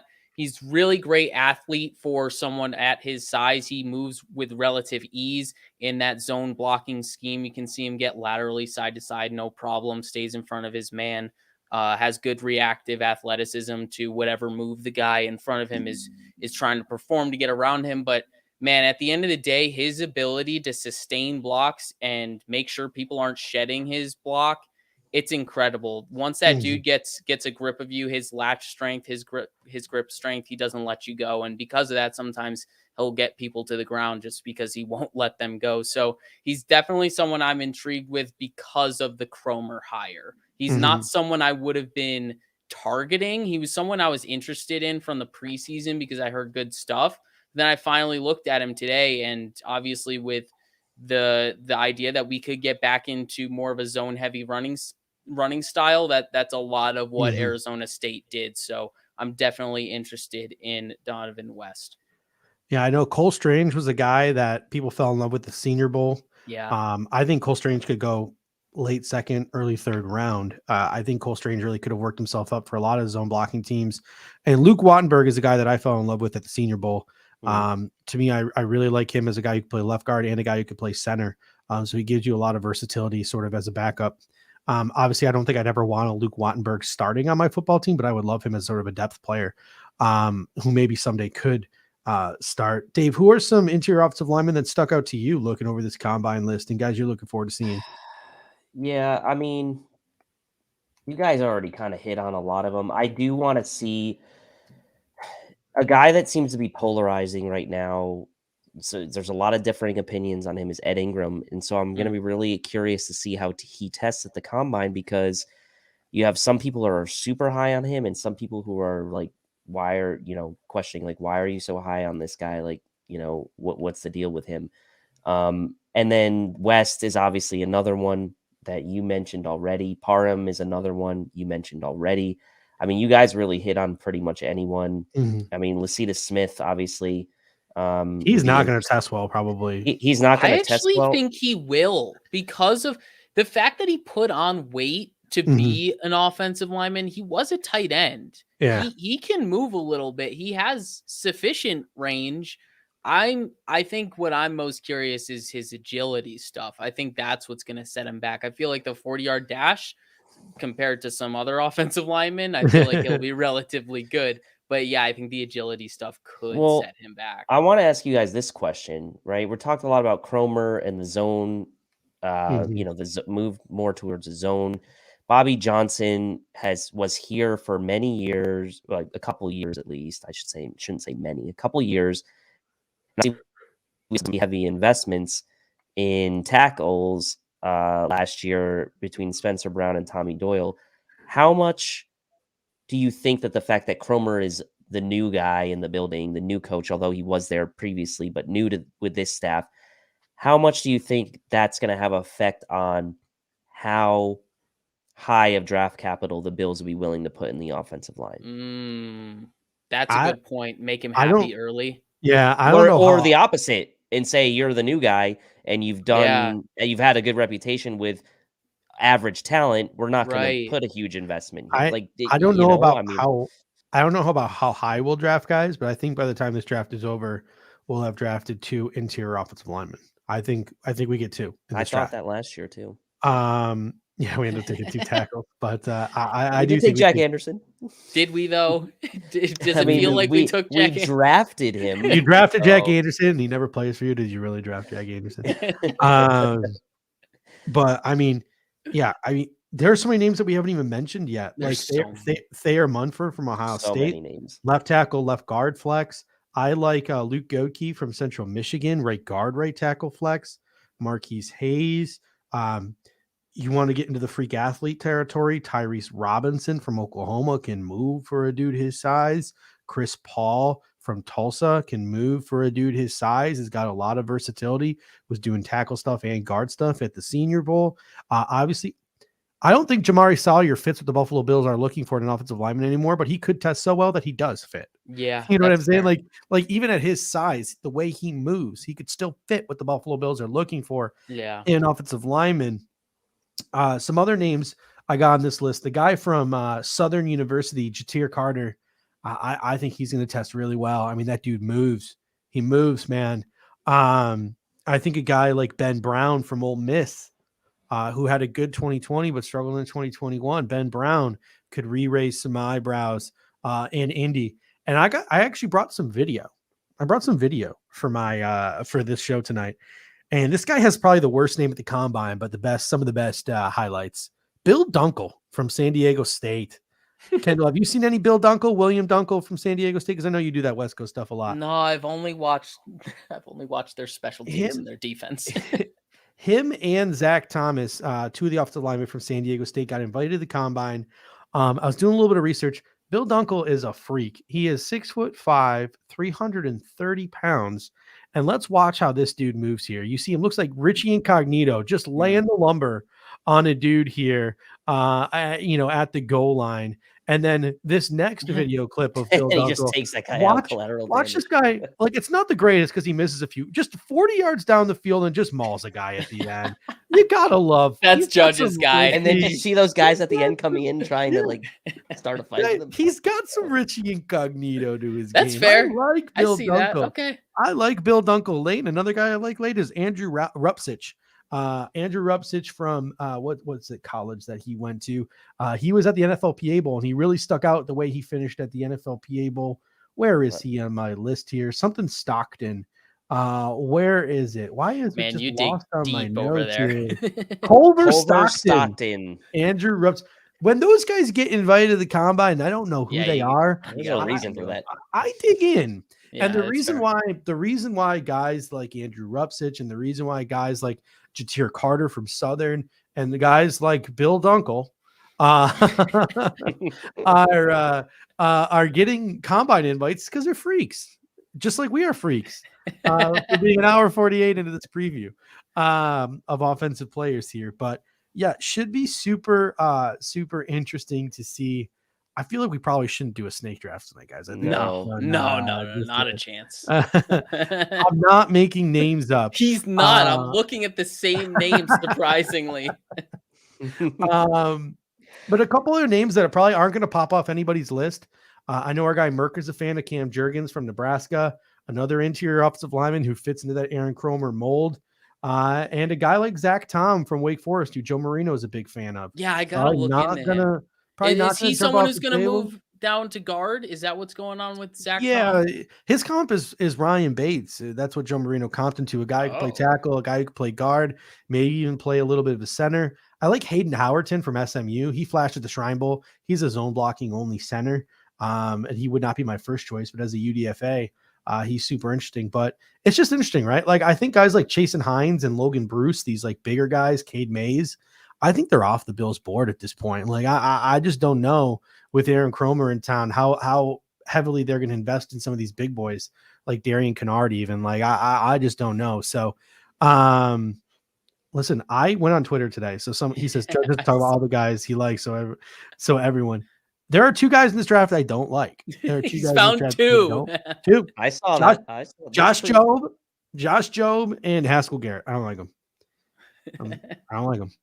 Do Not a us fan. all a favor and find more. Prove us wrong. That's my goal this year, is to find guys I don't like. I guess I that's actually where- struggle with that. I actually find that I think I inflate my grades and I like too much about people and I'm not hard enough on people. I don't like Desmond Ritter. You're gonna yell at me for that. I don't like. I hate you for hating Desmond Ritter. No, I really like Desmond Ritter. All right, so we went an hour 50. Do we make it a full 2 hours? Do we go 10 more minutes here? No. Okay. 'Cause we'll get cut off. No, we could do a quick snake. Three guys. Quick right. 3 guy snake. 3 guy snake draft. So what we're gonna do is guys who we think will guys we're most looking forward to seeing at the Senior Bowl. We Combine. will go Senior Bowl. combine. Greg coming in saying Jordan Palmer's coaching Ritter, so everyone's gonna love him now. Yeah, James Empey from BYU, I do like. Mike Mayetti, I gotta do a little bit more on him, but yeah, just say you don't like him. That's 3 fit then. the mold. Anyway, all right, so let's snake draft. 3 guys we're most looking forward to seeing at the combine. Kendall, we will start with you. Who's the first guy you're looking most forward to seeing at the combine? All right, we'll move this along quickly. It's Wan'Dale Robinson. Everyone knows it. We don't need to talk about it too much. I mean, he's the jitterbug. He's gonna have the highest. No, he's probably not gonna have the highest RAS score because he's gonna be so small. But other than that, he'll have a great RAS score. All right, so who's the guy you're looking most forward to seeing at the combine? James Cook. God, stealing my guys, both of you. All right, I am going to go with. Judge goes with Matt Arazia. No, we're only doing offense today. I am going to go. I'm going to go with Calvin Austin. Yeah. I'm really looking forward to seeing Calvin Austin and what he can do, how he can blaze. He might end up being play for a pick number 57, as opposed to where I'd prefer to get him in the 3rd round. So it's back to me now, I guess, and I'm going to go with Tyler Beatty. I'm going to go with the running back from Missouri. My comp for him again is Austin Eckler. I love his game, and I think he's going to reinvigorate him. The most chalked up little guy you'll ever see. I love me some Tyler Beatty. All right, back to you, Dave. All right, let me go to. I have a team of midgets, by the way. Let me go to the wide receiver room and go to Combine U. Apparently, Jahan Dotson, Penn State. It's Combine U. Everyone knows this. Let me see what Jahan Dotson can do. I think you just invented that tonight. I'm not gonna lie to you. Me? Yeah. No, come on. Look through the years. Penn State. I'm not saying they've killed the. I'm saying I think you invented the term Combine U for Penn State tonight. No, I just said that. He never said that before. I said. I thought you said that earlier. No, I think I said Combine Cheerios. Oh, okay. So I'll go Dotson because I am really interested to see how he does in the agility drills, and you took Calvin Austin, so I'll go with the next best option, I think. All right, Kendall, you're up. Pick 2 here to round out your 3. I got back-to-back here, right? Yeah. Yep. All right. I really want to see what Dameon Pierce and Tyler Algier do. I'm like, you gonna go 2 running backs? Yeah, I'm really what they do at the combine will actually have a big. I don't want to say it's going to have that big of an impact on my final grades, but like they're the 2 guys I have the most questions about at running back and their athleticism. So I'd like to get some of those questions answered. All right, Dave, back to you with your final pick. I feel like you want to take Rachaad White here, but you already took a running. No, I'm not going to take Rachaad White. I want to see what Isaiah Likely does at the combine as a tight end. Now do I want a tight end? I feel so. I'm just gonna. I'm going with 3 different positions just to make it nice rounded. I'm going with 3 different positions too, and I'm not going to be disrespectful to the big fatties. And I was going to go with Dylan Barnum, but I get in trouble. Like in our last snake draft, I took too many Washington Commanders, so I'm not going to take 2 Memphis Tigers. I'm going to go with Cole Strange from Chattanooga. I want to see the numbers he puts up at the combine. I'm a big fan of Cole Strange. So Cole Strange from Chattanooga is going to be my last pick of the snake draft. Can I get an honorable mention of Dare Rosenthal? Yeah, Rosenthal. That'll be all of our picks. Okay, he'll be an whoa. What about Bill Dunkel? I love me some Bill Dunkel. I'm not about to put Bill Dunkel on my list. But just because Why not? Because I haven't won a social media graphic draft yet. Let's just do okay. So we have to agree on the Air Raid Hour wild card trio pick. Is it going to be Dare? Is it going to be someone else?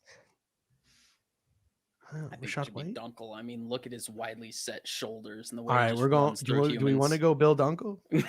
Do I need to, Dave? Do I need to play the Are you prepared? Are you, Dave? Do you need any more convincing? Look at this Richie Incognito Jr. Right. All here. right. Let's put it out there because we will be the only show to put that name out there. So let's do it. Yeah, I was gonna say, Judge, let's do it before anyone else does. Are you prepared to answer everything tomorrow on Twitter? The Combine listed him as Bill Dunkel, and so I went and did a very exhaustive Google search and Twitter search to try to find clips on Bill Dunkel. I couldn't find jack shit. So at one point, I'm just like, maybe I'll try William, and it came up. And that's when I found some Ben Fennell clips of Will Dunkel. Oh my god, that's great. He's listening, dude. The Combine was kind of doing some dudes dirty with like their names, like they were like shorthanding. This is like an official press release from the NFL. They're shorthanding guys' names. I think they spelled the guy from Rutgers' name wrong. Isaiah Pacheco or whatever. They like spelled his name wrong. Like this is an official release on NFL.com. Isaiah Pacheco's name is spelled weird. Yeah, I think it's right. He doesn't have. Oh, it is right. He doesn't have 2 A's. He doesn't have 2 A's in Isaiah. I spelled it wrong on the graphic. I disrespected the man. You purposely misspelled. I literally only know that because I had to write a scouting report on him in like October, and I was like, "Yo, they go straight up." They called him Bill Dunkel, and then the other San Diego State guy, they called him. Where is it? They called Dan Bellinger, maybe. No. They called him. Dude, there's so many San Diego State guys here. They called him Zach Thomas when it's Zachary Thomas. You don't want to be confused with the Hall of Fame linebacker, the Miami Dolphins. That's actually fair. Good point. But anyway, that'll do it. Bill Dunkel's going to be our honorable mention. Kendall goes with Wan'Dale Robinson, Dameon Pierce, and Tyler Algier. Tilt goes with James Cook, Jahan Dotson, Isaiah Likely. And I go with Kelvin Austin, Tyler Beatty, and Cole Strange. It's a nice list for all of us, I think. I'm looking forward to maybe not getting shit on social media tomorrow, because I think this is my most respectable snake draft of the offseason. Oh, so they're going to see Calvin Austin and like yours the best right away. Ladies and gentlemen, until next time, I'm going to close us out to this clip of just Bill Dunkel going ham.